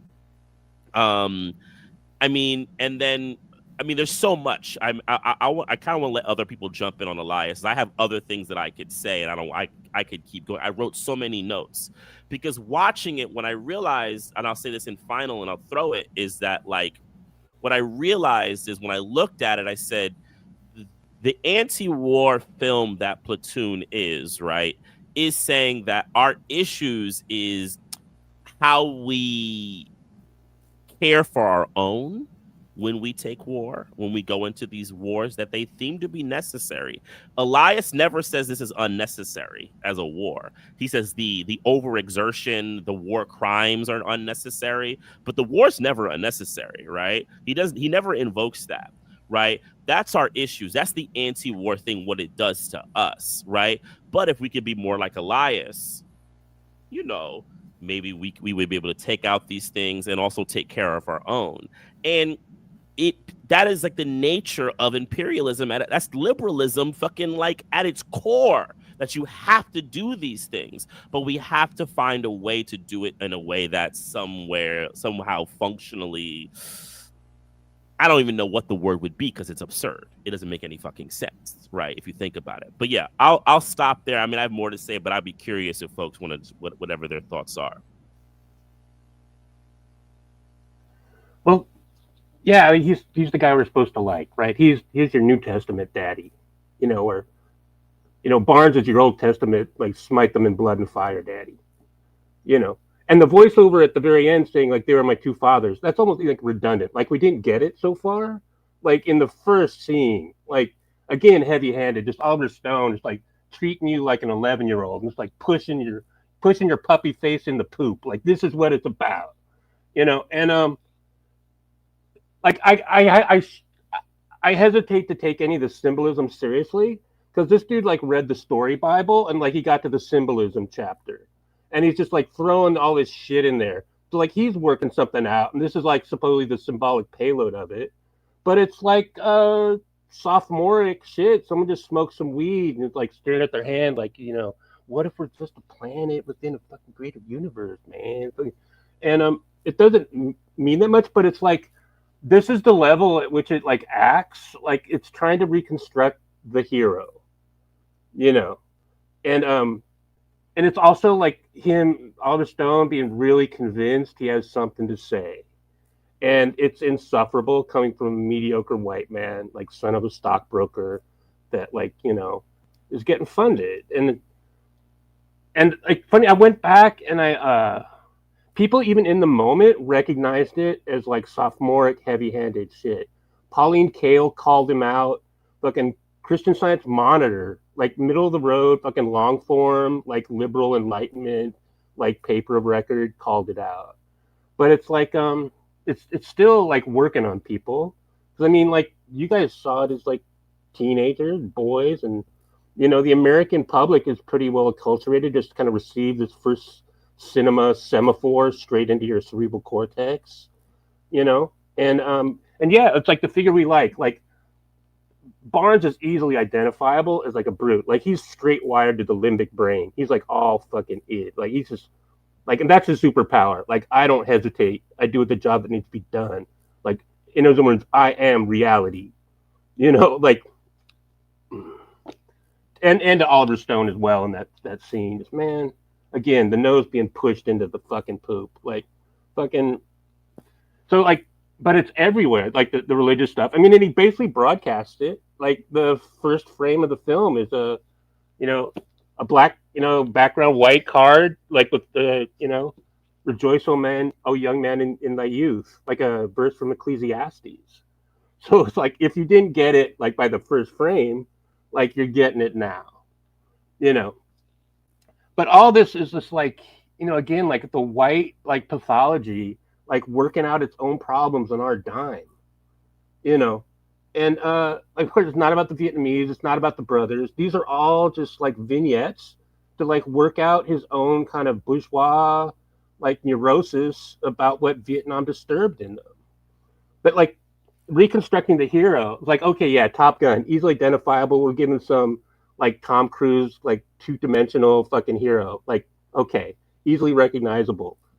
Like Elias, yeah, much more slippery. We're supposed to like him. And he's like the good guy, let alone like all the vignettes are like borderline incoherent when you know a little bit about Vietnam and like the different periods it went through, because it was actually a pretty complex war. I mean, like unrecognized truths were pretty basic. Like, yeah, it was imperialism and colonialism, but it went through all different kind of phases. And like the vets that had a problem with this movie, like didn't care to comment. So like, this isn't anything to do with the real. Like this is just an array of like simplistic cartoons trotted out one after the other, all kind of unified by a really kind of flat cinematography. Like when you look at like the color cards for each frame, it's all green and it's all the same. And I am really curious about like the shooting technique where you can just instantly kind of identify that, and it just feels kind of 2-dimensional. Like constantly, there's very small, like in the way the frame is set up, its concept of space, and like I think it's like it works because it basically focuses you, like as you said, like character driven and on the symbols. So I guess if you didn't like immediately identify this film school like sophomoric exercise, like you could get sucked into it.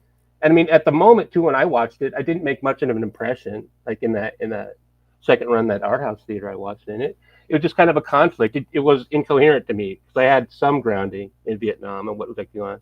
I was politicized already, and so like it's basic. Like I recognize the symbolicness of it, but not the incoherence. But I am kind of interested in like how its cinematography and its framing basically supports this, because like it's flat, all kind of green palette tones.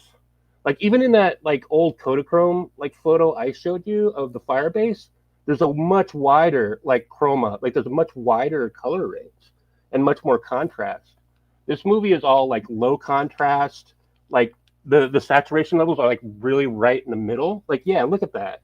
Like this is like incredibly colorful compared, and this is like closer to like reality. The thing, but it's much. The film basically like zeroes you in on these characters, and it's really just unsatisfying. I tried to watch it again, like yesterday, and kind of to brush up before the movie, but I couldn't really do it. It's just boring and irritating, Right on. I have a couple things, yeah, to kind of add, partly on some of the stuff Mtume was talking about. I mean, I think I think the civilians question is actually quite important to like what the movie is doing, and some of the ways that it's quite sinister too. Like, I mean, just to give folks a context of the scene, like there is essentially their version of a My Lai style massacre in the film, like, which is, we could talk about that a little bit, but the point being that within it, there's a debate that crops up, and we'll probably actually look at this scene when we do the bonus episode too. But there's a debate that crops up because they go to this village, right? And this village has rice and there's guns present in the village, right? And so there's a faction of the troops, which is most represented by Barnes. Although not, I mean, they're all kind of on edge about this. One of the soldiers has been basically, he's a black man. He was like kind of killed and lynched. I also thought that was like an interesting scene too, because they could have used the opportunity there to say like, hey, black man, go home. This is not your war, and have some discussion about that, right? But that didn't happen. But the point being that they go into this village all hopped up and ready for violence now, and they start, you know, they're all kind of going beyond what they should.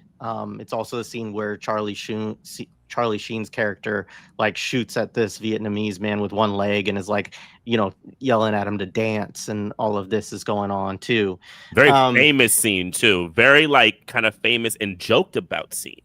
Yeah, I remember as a kid that scene being a joke for people. Yeah. Dance, and very bad. Yeah, but I think like the contours of this debate are really pernicious, because the debate is really like, are these people in this village civilians? Are they even human beings, right? And you see that come up also in the scene related to it where Charlie Sheen's character Taylor stops a rape, which I find highly implausible that like 5 of them are going to be overpowered by Charlie just getting like, hey guys, stop. Like, as they're and it's a rape of children too. I mean, they're like 2 little girls basically. And so there's that. And then of course the solution, right, which gets brokered by the lieutenant, is like basically to execute a bunch of people and burn the village. Like, that's ultimately kind of what they end up doing. They take some people as POWs.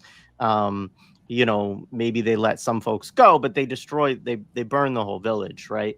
And, you know, I mean, obviously Elias in this represents sort of like the liberal international law perspective, you know, of like, hey, actually, like, you can't just be executing this woman in front of her husband and like threatening to execute his daughter right in front of him in order to try to get him to admit that he's supposedly North Vietnamese, right? Because this is like what they're kind of pushing towards is like, oh, this village has too much rice. There's guns present. These guys are actually either NVA or they're supporting, right? And you know, it reminds me, I can't help obviously in this moment, but think about like Gaza, right? It's like the whole idea is like there are no civilians here, right? Like actually that the debate is just around like sort of care of, or not care, but like taking POWs versus like summary executions, right? But the village is going to be burned, the crops are going to be destroyed, right? Like, so the genocidal like kind of character is actually like quite normalized within the scene. You know, Elias doesn't really put up much of an argument beyond this like this execution in order to like try to extort basically intelligence, right, or admissions. And you know, I think that like in many ways there is this kind of I also think there's between the two of them, right, that Elias is very much set up to be, you know, we could talk about the Christ-like thing and all of this, but it's also like he's idealism, right? Like he is like he's holding on to these ideas of like morality and how people should behave. And Sheen is influenced by this as well. Like, you can't do that. These are humans, man. Like, that's what he says around, you know, the rape, when one of them is like, they use a slur, which there's a lot of slurs without the film, but they're basically like, they're, you know, the assumption is they're not human, right? Because they're not, you know, us, basically. And so there is that humanist, that morality kind of underpinning to it, but it's not like a, you know, again, of course, it's not like anti-imperialist. It's not at all like a real recognition. There's no recognition of like, hey, maybe the NVA like has some right to do what it's doing. There's no recognition that, you know, this village is literally just like a group of people that you're coming in with all of this military might and all of this that and so there's a lot of really, I think, pernicious aspects of it. And ultimately in the film, like, well, down the line, you know, yeah, at the end, Sheen ends up fragging Barnes, right? Like after the explosion. And this is kind of the, I guess, the triumph in the film, supposedly.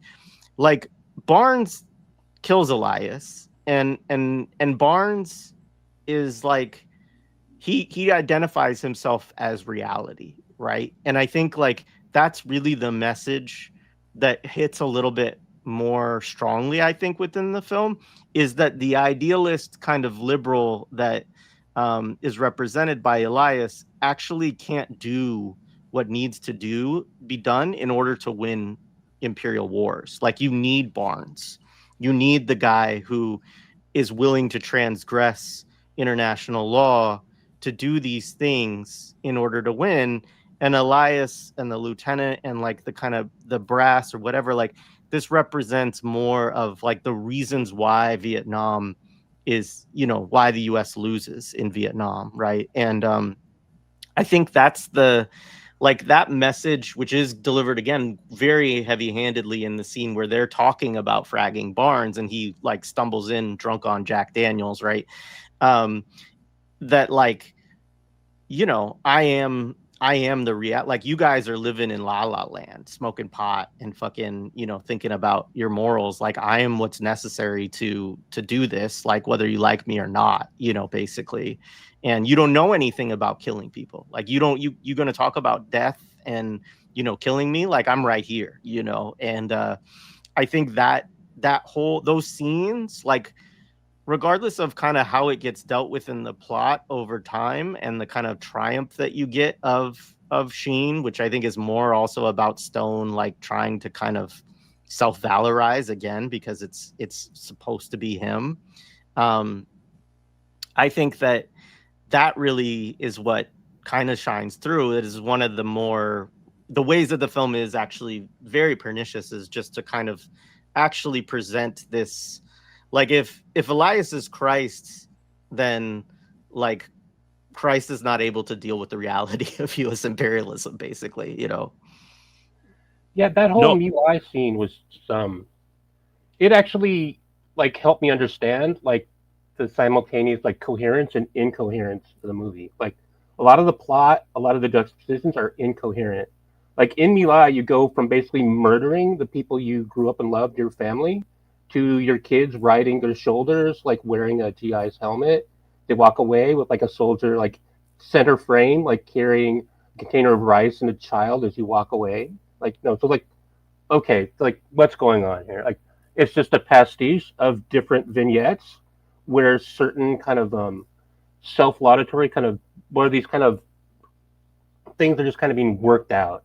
And the civilians are just a backdrop to like colonizers like working out their own fucking brain bugs, you know. And like, and to go from like basically terrorizing an old woman and making this guy dance like a wounded veteran, like a wounded fucking campesino, like a peasant, you know, then to basically stopping the rape, like this makes no sense. And then like one thing, the next, the characters are like drawn completely incoherently. But in a scene, like it hangs together, like one, the cinematography being all flat and like uniform and it's very kind of like, not, I wouldn't say deft, but at least coherent pace and framing and color palette. Like it holds together in a certain motive force, but it also holds together because like in the audience, like similar fucking brain bugs are at work and you're offering them palliatives. Like these are all just, you know, like your New Testament daddy like yells at the Old Testament daddy, like, you're not a firing squad. Like, oh, so we can kill them once we basically like administer process. And like liberalism, boom, right there. Like the fetishization of process and the appropriate like authority. And like all these things basically bring this lesson home. And that whole idea that like, you know, the Enlightenment just doesn't have what it takes to basically get the job done. Like you need the lizard brain. You need You need to pull the pin on Barnes and roll him into the room to get the job done. And that's really cynical shit. But that's like, in terms of like, when people ask if this is an anti-war movie, it's like, if it was, it would be subversive. This is not. This is palliative and reconstitutional. It's recuperative. Because at that point in time, even, that's a regressive, like conservative fucking interpretation of the war. Like, if you just like let us like use both hands, we'd win this motherfucker.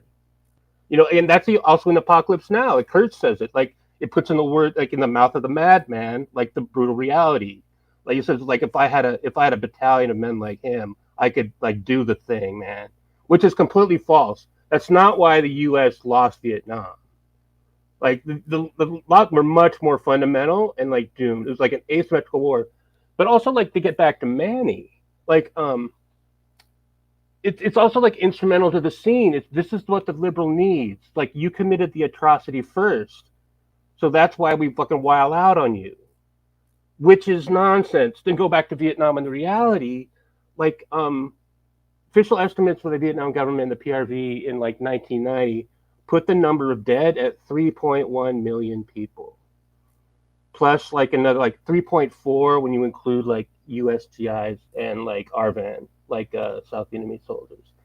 That's 1.1 million like North Vietnamese and affiliated combatants and 2 million civilians.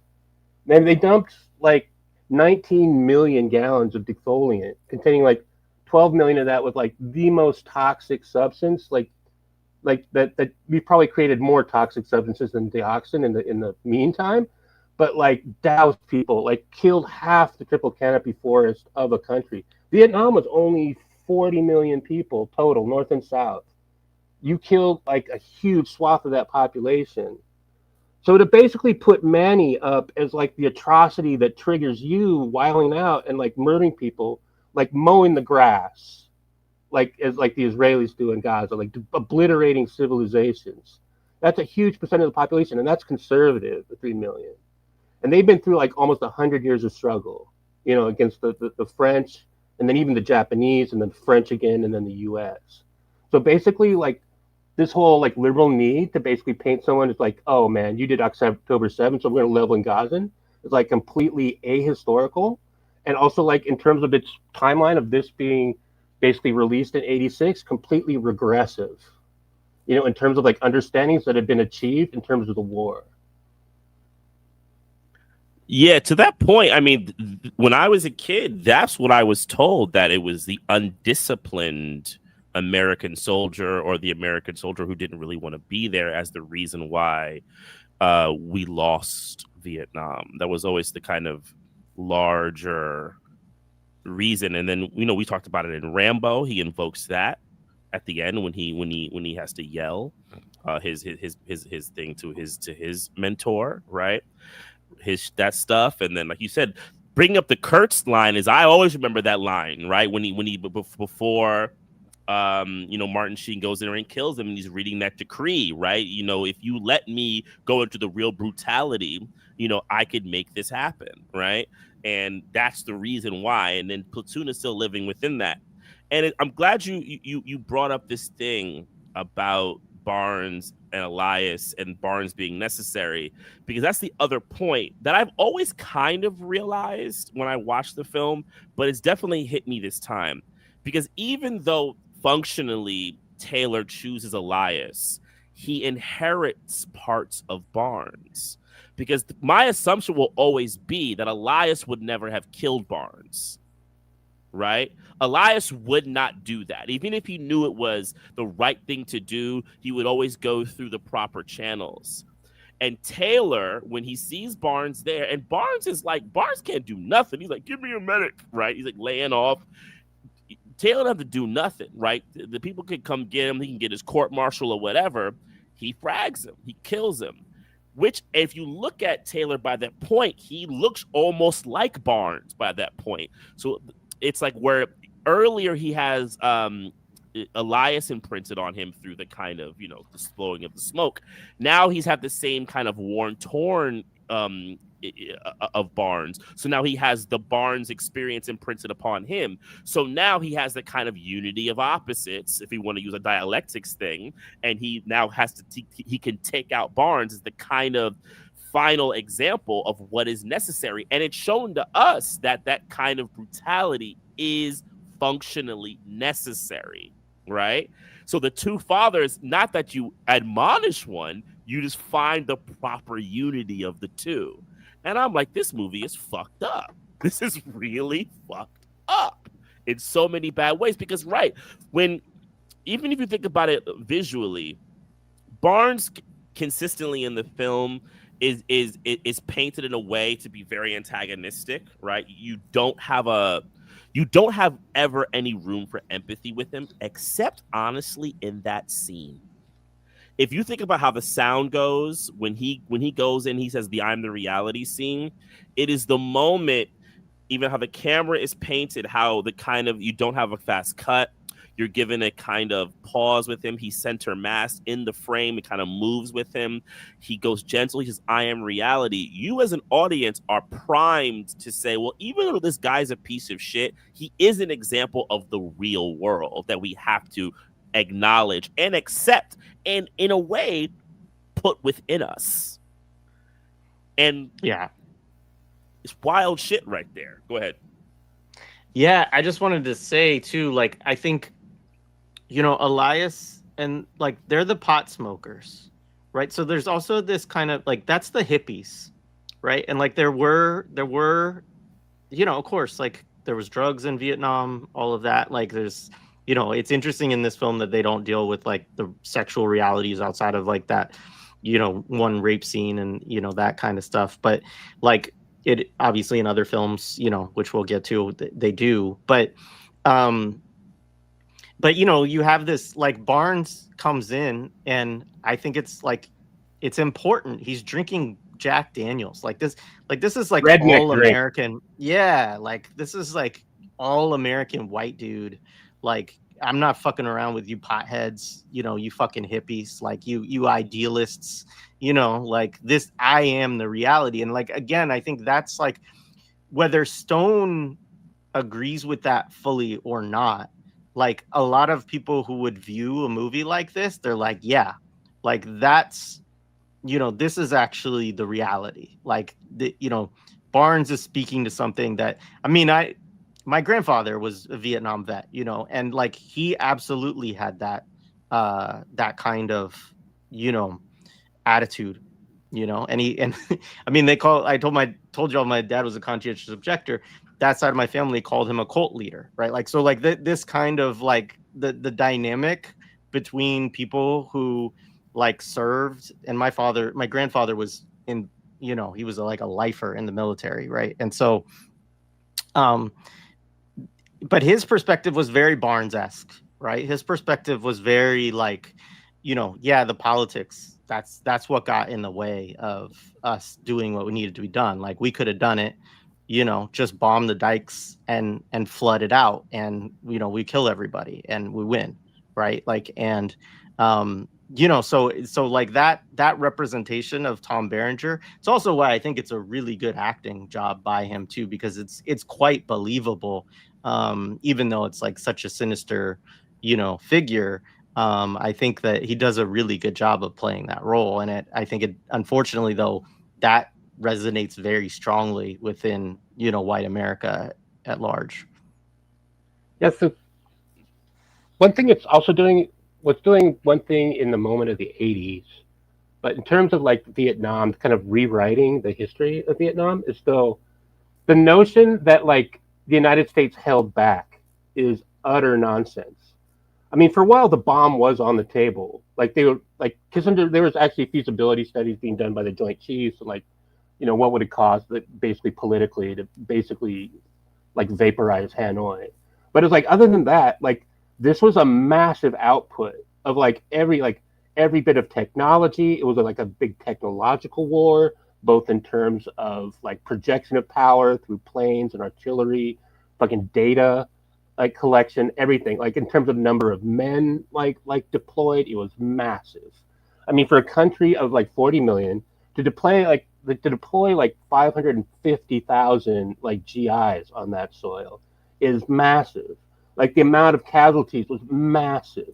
The amount of like bombing that was done was like orders of magnitude more than like everything the U.S. had dropped like during World War II. So the idea that somehow the U.S. held back is basically an absolution of its completely like it's basically like trying to recompose a reality in which these wars are winnable, you know, but where the determined like an indigenous population that's basically been versed in like resistance for like first against the Chinese 1,000 years ago, like that's like determined to stay on its own soil and committed, like is able to be dislodged, if not like short of total annihilation. Which again, like I couldn't help but think of Gaza. I mean, I think of Gaza every day and like work for Gaza every day. Like, but the annihilation, like you did annihilate that fucking country. You didn't hold back at all. So this whole notion, like, so it's basically in that moment, it's trying to also like not only like rewrite this history to kind of heal this breach that like, you know, the U.S. lost. I mean, the U.S. loses quite a bit actually throughout history. It's not this like one moment. Like, let's be real, but and like good because like its losses are fucking earned. Like I would be on the other side. I'm on the other side now. I was on the other side in the 80s, and my dad like learned to be on the other side in 1970. But like, it's a reauthorization in the 80s of like not just the hero and of like, you know, trying to rope the liberals back in and establish consensus. It's a re-legitimization of like U.S. firepower in that moment, you know, because it's trying to like do away with the Vietnam malaise or the Vietnam syndrome, which is being openly talked about, which is like an open signifier depending on who uses it. But it's trying to put this away and like re-legitimize firepower. Like that's why like that resonance of Barnes being well played, you know, you want to be ready to pull the trigger and you identify with Barnes, you know, as much as like Elias is there to rope people in and like this like, you know, we need the firing squad like process before we can just execute civilians, like a kind of liberalism attitude. But it's like it's prepping people like to basically invade El Salvador, you know, which essentially I identified early, my parents identified early, which is why I didn't register for the draft, which was reinstituted, by the way, by Carter, a Democrat. I mean, you know, one of the reasons why I like, for the most part, Verhoeven's Starship Troopers is if you look at the end when Johnny Rico, who does Johnny Rico essentially become at the end? He becomes a Barnes. Mm-hmm. Right? He becomes a Barnes, and they show for that kind of what they would have this would be galactic imperialism as they would put in Starship Troopers. You do need that kind of person, right?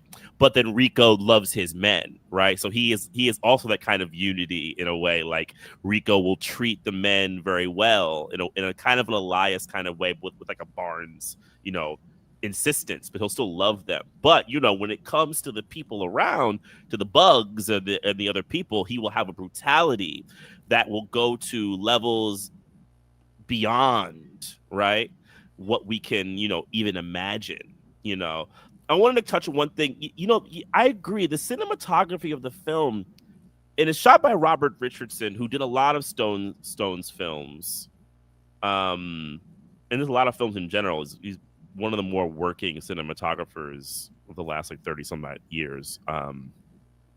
It is very, it's like they wanted to take anything attractive out of the film, right?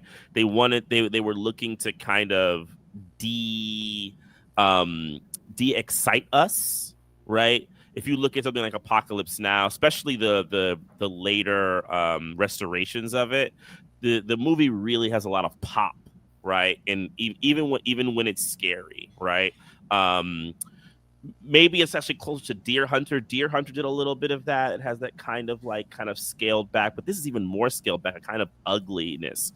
But then there's also a way I find the cinematography in the film to be also how Stone is able to kind of hide everything, because he everything is kind of jumbled, right? He kind of stuffs everything in there, so he can make these kind of like obvious lines and these like heavy-handed voiceover lines. I mean, we also have to talk about the constant music, you know, the adagio for strings that is constantly put in there to kind of make you just get all into it and played throughout. And that song is very, very repeating. I repeated it for like 2 days after watching it. I was like, fuck, this damn movie is like sticking this thing in my head, right?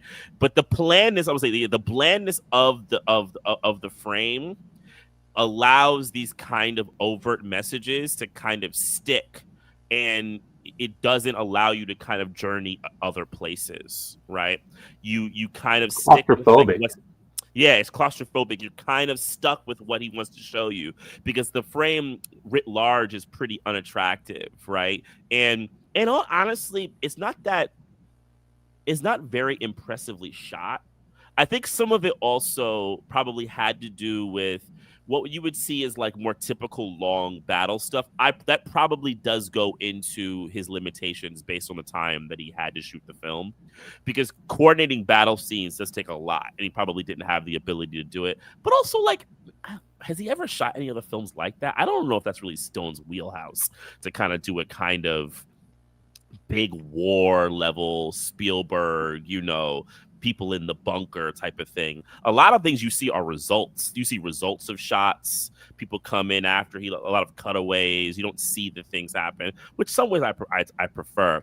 But there's a way that he kind of went around that, but then, like, you know, laid it heavy on these kind of invokings and things, you know, and that helps with things like, you know, when Defoe is, to me, walking on water when he's running across, you know, shooting the Vietnamese and doing the primitive yell, you know, out to scare them from the edges that he's coming, which is like, I shook my head at that scene. I was like, this fucking bullshit, dude. Yeah. Y'all gotta stop with this stuff. Because he seems like a TV drama director a lot of times, like the size of the frame, like, and I kind of want to deconstruct it. It's like I immediately identify, like, because I ended up watching, like, kind of revisiting like Vietnam movies from the first wave, like compared to the second wave. Maybe we can talk a little bit about the 80s and like what was unleashed by Platoon in the 80s context. But like, I can immediately, like, I wish I was more adept in like discerning the art. I mean, I am a patron of like Within Our Gates, so like the stuff about the screen technique, I'm totally into, like, and also like the subtleties and like why that feel and the backstories. I was always about like the DVD extras, you know, and like until they turned into lore and more marketing, you know, if they ever weren't. But like you can immediately discern the difference, and like and I'm interested in like figuring out what it is, like just in terms of the technique that's like immediately identifiably different. And that the movies of the 80s are just like that whole slew, like 87 was an onslaught of Vietnam movies. Like, and they all seem to be siblings in a certain way in terms of like cinematically, you know. And where you go to the 70s, it's like just radically different. Like it's on the other side of a mountain. Like it's, you know, very differently shot. And like they were made for, like, as racist and like, you know, hallucinatory as like Apocalypse Now was, and also how deeply like demented and like racist that Deer Hunter was. Like they were made for grown-ups, you know, where like the 80s, like they don't feel like they were, and they feel like, just in terms of depth of field, even they just don't seem as capable or interested at all, you know, in terms of just the frame. No, you're absolutely correct. I'm sorry, Jay, you want to say something? I just want to say something about an earlier point, but I want you to continue this conversation. So I'll just say quickly a couple things. I mean, Adagio for strings, whenever I hear it, I am also taken into the world of Puff Daddy, Diddy, and fucking I'll Be Missing You with Notorious B.I.G. in the intro. And so like it also does something very sinister to me psychologically when I hear that. It's its own like kind of MK Ultra moment. But the other thing too, just to say about the film, because I don't think there's actually that much more to say about the film other than I'm interested in you all talking about like kind of the technique stuff and all of that, is that, yeah, I mean, we probably said it, but it's all supposedly in Vietnam, right? Like the whole thing. Like he comes off the plane, and at the at the end is kind of like they're starting to, because he's been, I don't even I guess he's injured in the blast, right? But like they don't really show his injury, but he says he can't walk or whatever. But he's going home basically because he's injured. Taylor's character, and like.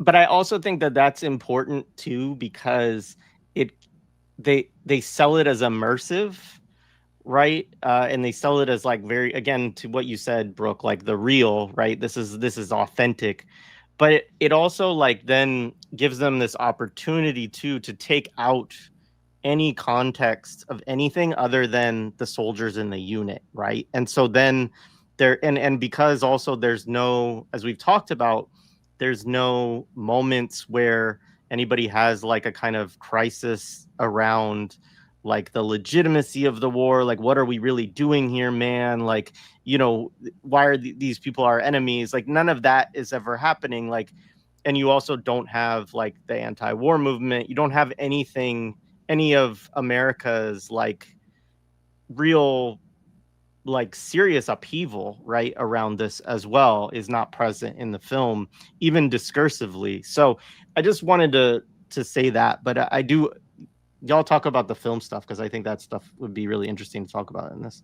Yeah, and this would be, I think, a longer conversation, because you're correct. I mean, that if you look at the trajectory of cinematography from the 70s through the 80s into the 90s, and really then the ending, not the ending, but the kind of ending of the dominance of celluloid by the end of the 90s going into 2000s with digital kind of coming in and creating a whole new epic, right?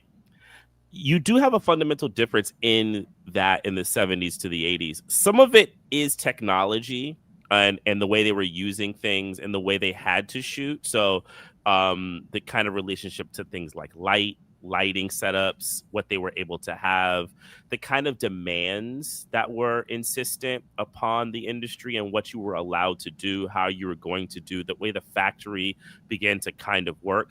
But some of it is based on, I think, fundamentally how the filmmakers began to see character and what they wanted to depict and how they also saw the world.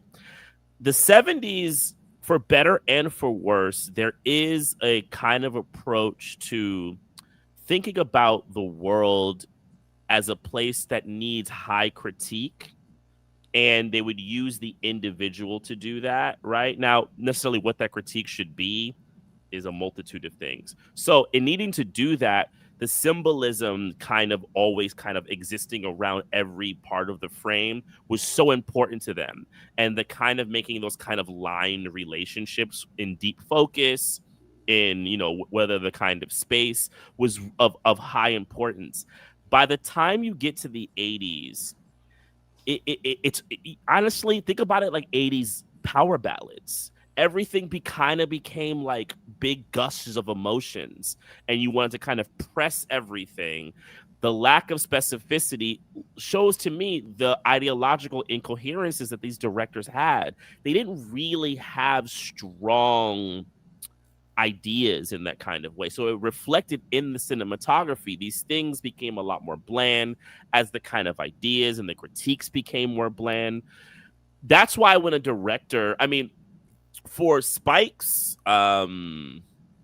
ideological issues that I've had, even from the beginning of his films, if you watch something like Do the Right Thing, technique-wise, it actually sticks out because it's so didactic visually. I mean, he's using frames in the back. You're having people there doing these kind of like multiple level things. You're not seeing a lot of 80s filmmakers do this, right? I mean, even when Stone makes his later films, they're more just big. Right. Yeah. When you watch The Doors, they're more about size, and like he has like the big lights and Morrison on like a thing. They're not dynamic in terms of like real specificity within the frame and interesting things happening. He just got more money, really, and he has more ability to do shit. I think on that point is part of it with Platoon for sure, because this, again, all this shit could be lore or whatever, right? But like the idea of the minimal budget, they also said that they didn't have much for like lighting and stuff like that. So they also shot a lot of the scenes in the daytime, and this kind of stuff. Like it was that there were also some limitations there that were budgetary constraints that might also contribute to like how the film is shot and all that. And I'm totally sure that happened and that influenced it. But then to that point, that's great. Is the 80s also is like such a copycat era, especially going into the 90s. Then you have literally Platoon's such a success. Well, shit, let's just do that again. Like you said, the next year you have Casualties of War, you got Hamburger Hill, all these movies that kind of like bland, gritty look becomes the thing into whatever the next thing is. I mean, really, I do wonder. I mean, I'm going off dome here. I'd have to really think about it, because do you not really have a big change in the war film until Saving Private Ryan in the 90s? Like, I kind of wonder, like, is there another film in between Platoon? I mean, Full Metal Jacket then becomes another thing, actually, the next year with Kubrick, which has like definitely the kind of Kubrickian things that he likes to do heavily, right? Within his kind of filming, but he's also seen as very singular, right? Kubrick, so like he's from a different era, so like, they're not going to really like necessarily use him as like a standard. People will try to invoke that, but I do think Platoon ends up becoming that. And then once you go back also to the World War II film, which I think is another big thing in the 90s, the kind of big dynamic becomes the thing, because Vietnam is seen in some ways, I think, by people's senses as a different kind of war, which also like it brings up my other thing is, this constant invoking of the Vietnamese as being a disciplined but inhumanly brutal group. Like the bugs in Verhoeven's. Yeah, like the bugs. They're the bugs. And they're Verhoeven for naming the thing. And like Black Hawk Down, all the skinnies. Like the enemy is just a bunch of bugs. Yeah, and I'm sorry, let's finish this one point. And they invoke it consistently, like taking like the deer hunter thing. I mean, I think about when Bunny's killed and Junior are killed, and when you see the shot of the Vietnamese person's face killing them, and they're just so like ugly passionate about it. And it's like, there's a way that you can make that like a national resistance thing, but this movie does not like invoke, Vietnamese, not, resistance to colonialism at all. So it just comes off as like devil people coming out the clouds and stabbing them, It's like they're in hell. It's the invoking of hell, and they call it hell. Yeah. There's a scene that we didn't talk about that I think is worth discussing, actually, that you just made me think of, M2Me, which is the booby trap, right? So there's this scene where they're going through this bunker, this complex, right? There's tunnels. Defoe's character goes down into the tunnels, and there's always tunnels. There's always got yeah, of course. I mean, and there were like that, but but the point of it is just sort of like this, the booby trap, which of course kills one, maybe two. It definitely kills one and injures one, I think. Is like, I mean, it's such a funny scene, because on some level you're like, look, you fuckers are in another country all the way across the world, and you're rifling through people's shit, and you think you can just take their shit. Like, again, it reminds me again of Gaza, like people, the fucking IOF guys going through fucking panties, like sickos, right? Like, that's what it makes me think of. But at the same time, like, they're, so they get booby trapped, and it's like, on one hand, you could say like, yay, fucking resistance. Like, they figured out some shit to get these dummies. Like, what was actually booby trap was like some, maps, right? And some lists. So they think that they have like some intelligence that they can bring back, and they like pick up the whole box, and it then, it blows them up. But I think, to your point, M2Me, like the way that is coded, right, is as this like very, immoral, unfair way of fighting war. Like, meanwhile, like the burning down of this village was fine. We just got to be a little bit careful about shooting the 12-year-old in front of her father. That might be, I don't know.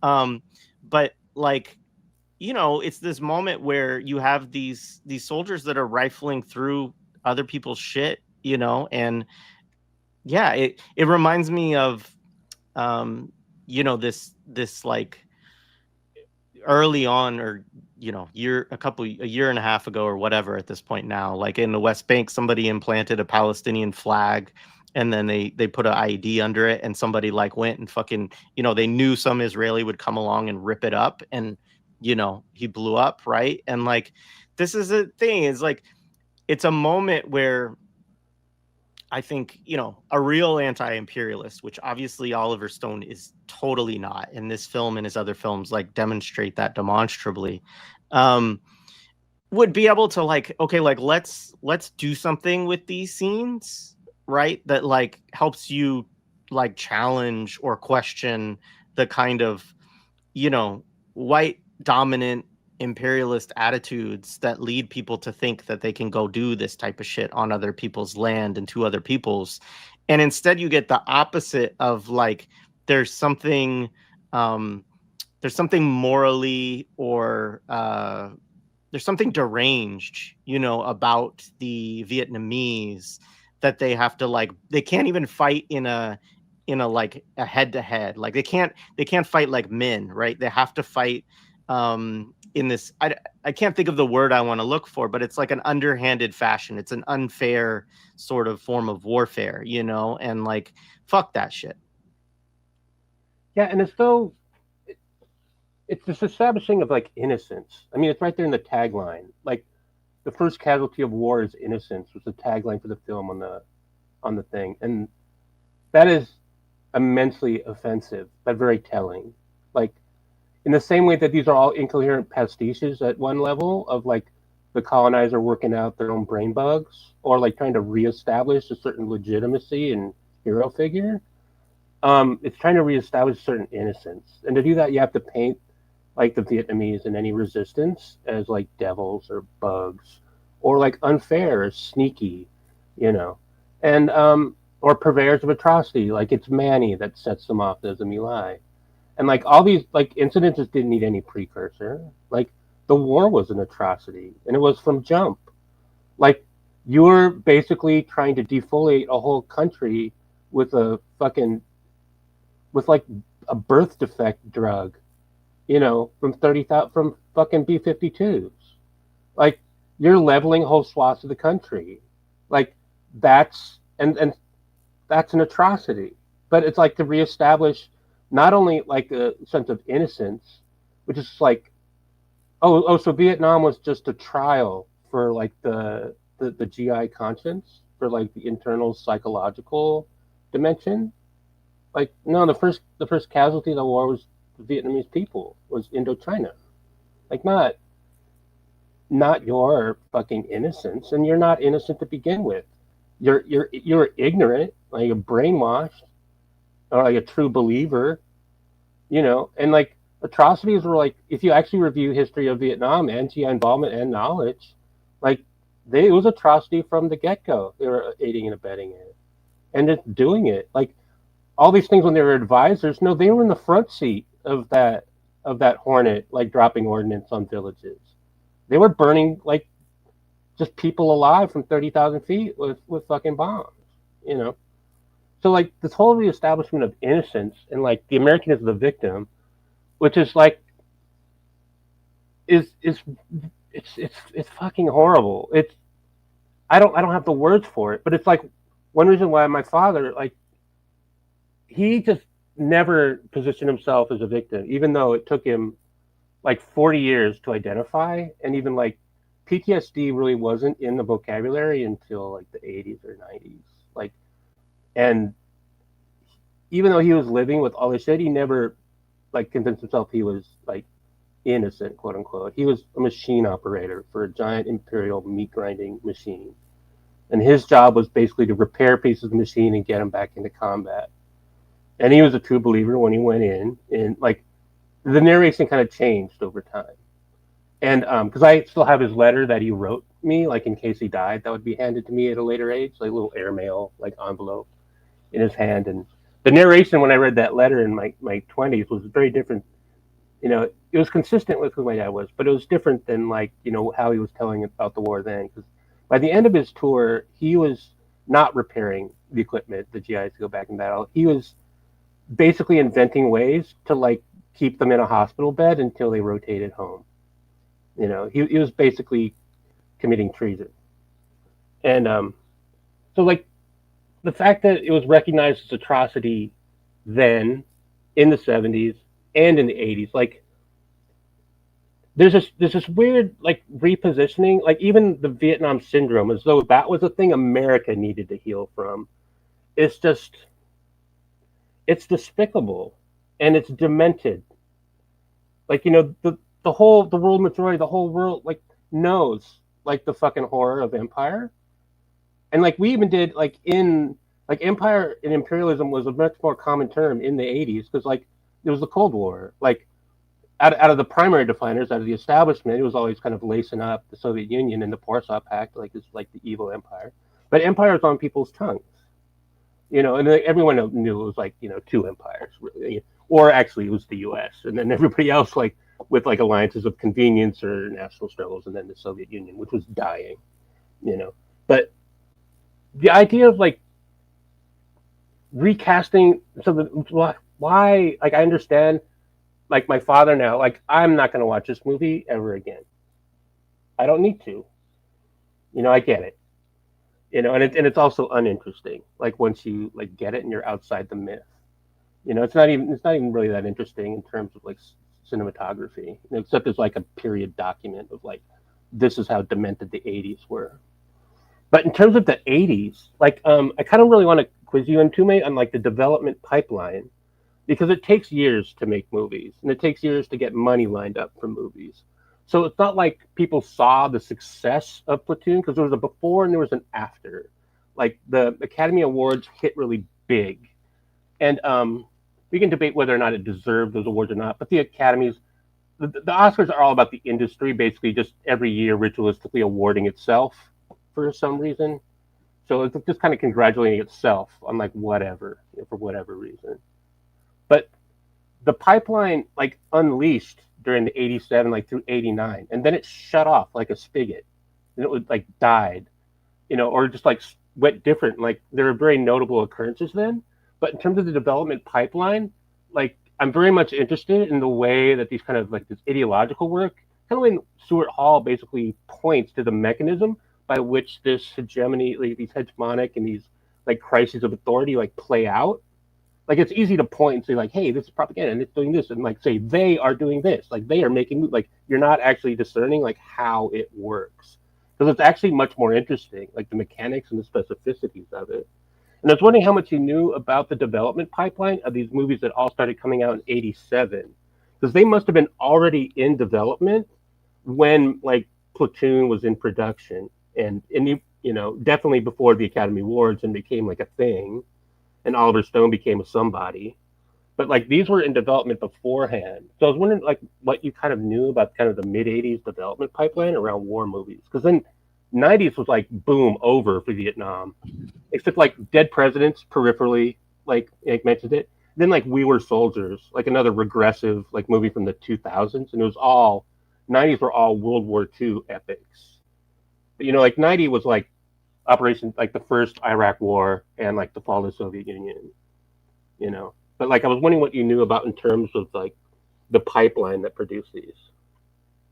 So a couple of things. I mean, I'd have to look a bit more specific, but the thing that I've always noticed is if you're ever really curious about that stuff, is look at the studios that produced the films, the large tent umbrella, and then the smaller studio often that did it, and the ones that were working together. So I find it very interesting that Platoon had a relationship with Orion. We've now covered Orion several times in the films. So Rambo was Orion, these types of things. These guys all know because of the trades. When you look at when you're working in Hollywood, there are like things like the Hollywood Reporter and all these different trades that tell you not just what's greenlit. There's even another one, but they tell you like what's in development. And look, my old agent, this is what she read in the morning. She'd have to get up and she'd go look at what's in development. And what they often would do is place a phone call. So say like from an actor perspective, oh, I know such and such who's working on this. Let me go call them. What is this? What you working on? Yeah, it's a new film about this, right? Oh, could there be something in it for such and such? Possibly. Or they're doing the opposite. They're calling, hey, we're in the trades this morning. Do you see this? Right? Yeah. Do you think that such and such would be interested in this? Possibly. Maybe not, but this guy might be. So there's a constant like flow of conversation that's happening, right? And then the other thing they're always watching is the box office numbers, and things do go quicker than I always kind of sometimes take credit for. That I take stock of, right? Like, so something could be sitting for a long time, right? And like sitting right there. But then the minute something gets greenlit and the projection says that it's going to do well, they will say, well, look, we're in production in 30 days, right? Are you ready to go? Right? And you got to organize this stuff and make it happen. So I think probably what would happen with Platoon is he had the deal, right? The film shot. It also depends. It probably tested well, right? It probably, yeah, because to do a Christmas release, that means it tested really well. So they were probably banking, right? So they tested probably really well. They'll do the test, and then it gets to testing really well. People talk. Hey, they may even request it. They may even go to a young writer and say, hey, man, you got any war film ideas? Make it happen. And they churn these things out. And these are professional people. It's a guy I know. He's been a professional screenwriter for 35 years. And he says, look, I produced second drafts in like 3-4 days, getting things out. So a lot of it is that. Now, I will also say kind of like there is also mandates, right? And they come out. And a lot of that has to do with like the studio heads, like what they're into. Because I do think, it's been admitted pretty openly that the big World War II push was a thing that was mandated by like several studio heads. It was like a thing that they wanted, right? And they went to people like Hanks and Spielberg, and they were all into it, and once it made money, they said, let's keep going, right? And they all wanted to do this stuff. This was something that was mandated. Now, I'd have to go looking through who these people were working with. Were they donors? Were they part of the White House? But they were into it. And I'll say one last other thing. A Hollywood guy that I know, he's a pretty successful producer. Many years ago, he told me, he said, Hollywood has addictions to certain kind of narrative historical pieces for narratives. So he said World War II will always have a certain kind of purchase. He said Vietnam have a purchase, but he says they have to be kind of formulated in a particular way. So like if you wanted to do that, you would have to kind of give it this kind of thing. And he says how those things kind of happen is by a film kind of stamping it. So I think if I were to go to him and say Platoon, he says Platoon kind of like stamping that. If you can walk into a room and say, I want to make a Platoon, but of this, right, they'll be totally into it. So it kind of becomes like a standard. But it would be the specifics of it. I would say if we wanted to do a real dig, and we should, is look at the studio heads, look at the studios, the small studios that were putting together things, the writers, right, and but also just remember that like they all know what's happening. The trades are big. It is a town of constant reporting, and everyone is reading it every single morning, knowing what's happening. And I'm talking about, this is even before the internet. They were doing it. That's what you woke up to. You get there at 5 a.m. and the mail person would have it, and they come up there and they're just reading it and just going through it all. that makes a lot of sense in terms of like it's like a really high conductivity and a real high connection, like a bunch of people trying to sense which way the wind is going, a whole class of people where their livelihoods are basically depend on middlemaning this kind of content and making deals on like which way things shift. So really volatile and easily manipulable like industry layer. But yeah, I appreciate that because I'm very frustrated and kind of don't have much respect for like generic like cultural talk. It's like they do this or it's propaganda. Like it all boils down to like because they often like without like pinpointing the mechanism of how it comes about. Like you actually aren't engaging in structural analysis. You've got a fundamental truth, but it's basically it's basically a truism at that point. Like you don't actually understand like the gears of like how this like gets translated on the ground. And it often like much richer and like actually problematizes your kind of simplistic understanding of like this like cultural conveyor belt, because it also lends to conspiracism, like and like no, it's kind of quite open conspiracy, like it's variety, like it's like it's a Hollywood Reporter, like it's right kind of right there. Hollywood is a conspiracy, but it's like all that Norman, but and it's also like not a given like what happens, like it is though very suspicious though, like when like doing the research for this film too, like just the way it's shut off, like we like the job done, like we landed like 8-10 like major studio pictures on the public in like 4 years for Vietnam, and then Operation Desert Storm, George Bush basically out overtly like basically says like we've done away with the Vietnam syndrome, and then like a new phase begins, Yeah, What- absolutely. Just some. Oh, go ahead. I'll say one last thing to that, but that's exactly a thing that they pay attention to. That kind of statement is something they would absolutely pay attention to and they would take to heart, right? They hear that and then literally, so say there was a film in the pipeline. I bet you if we look, there would be a film in the pipeline. That statement was said and they called him the next day and said, dude, it's done, bro. And forever, it's sitting in someone's desk. Yeah. Back in the grinder. So like I just did a little search while you guys were talking about this, and it's kind of interesting just to look up. I mean, Wikipedia has a page about the military entertainment complex, and they talk about like they list out the films that are supported by the Department of Defense, like all of them.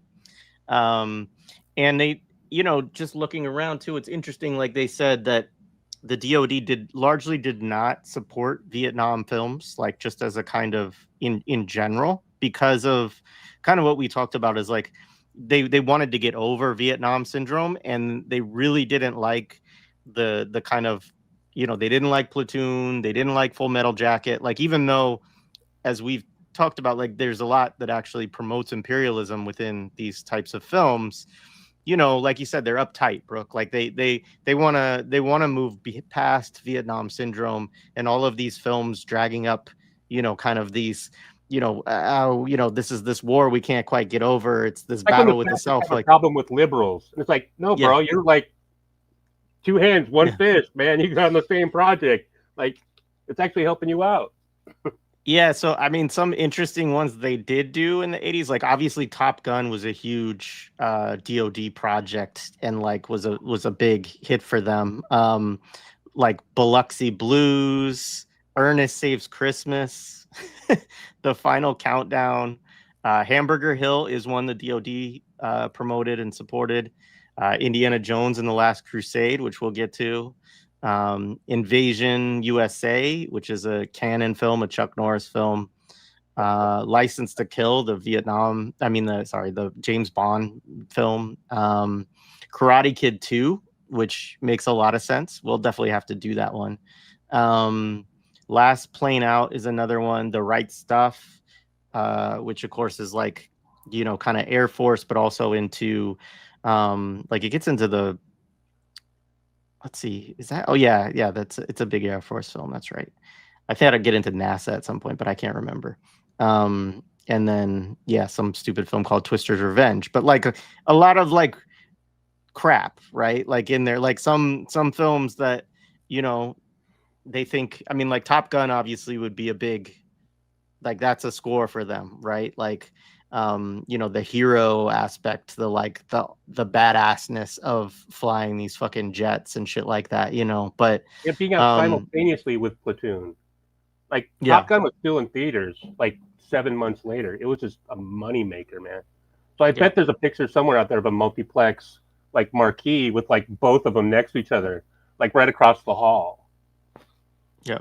Yeah, and I mean, somebody mentioned Three Kings. A lot of films from like the 90s and 2000s and stuff like that, like a lot, you know, all the Transformers movies, like all that shit is Department of Defense. All right. Are there any other things you guys want to get to on this part? Brooke, did you have any other stuff? No, All right, I cool. think, I mean, I could, but it's 2:40. Yeah, we're almost 3 hours in. Yeah. Well, right on. Well, thank you both for this.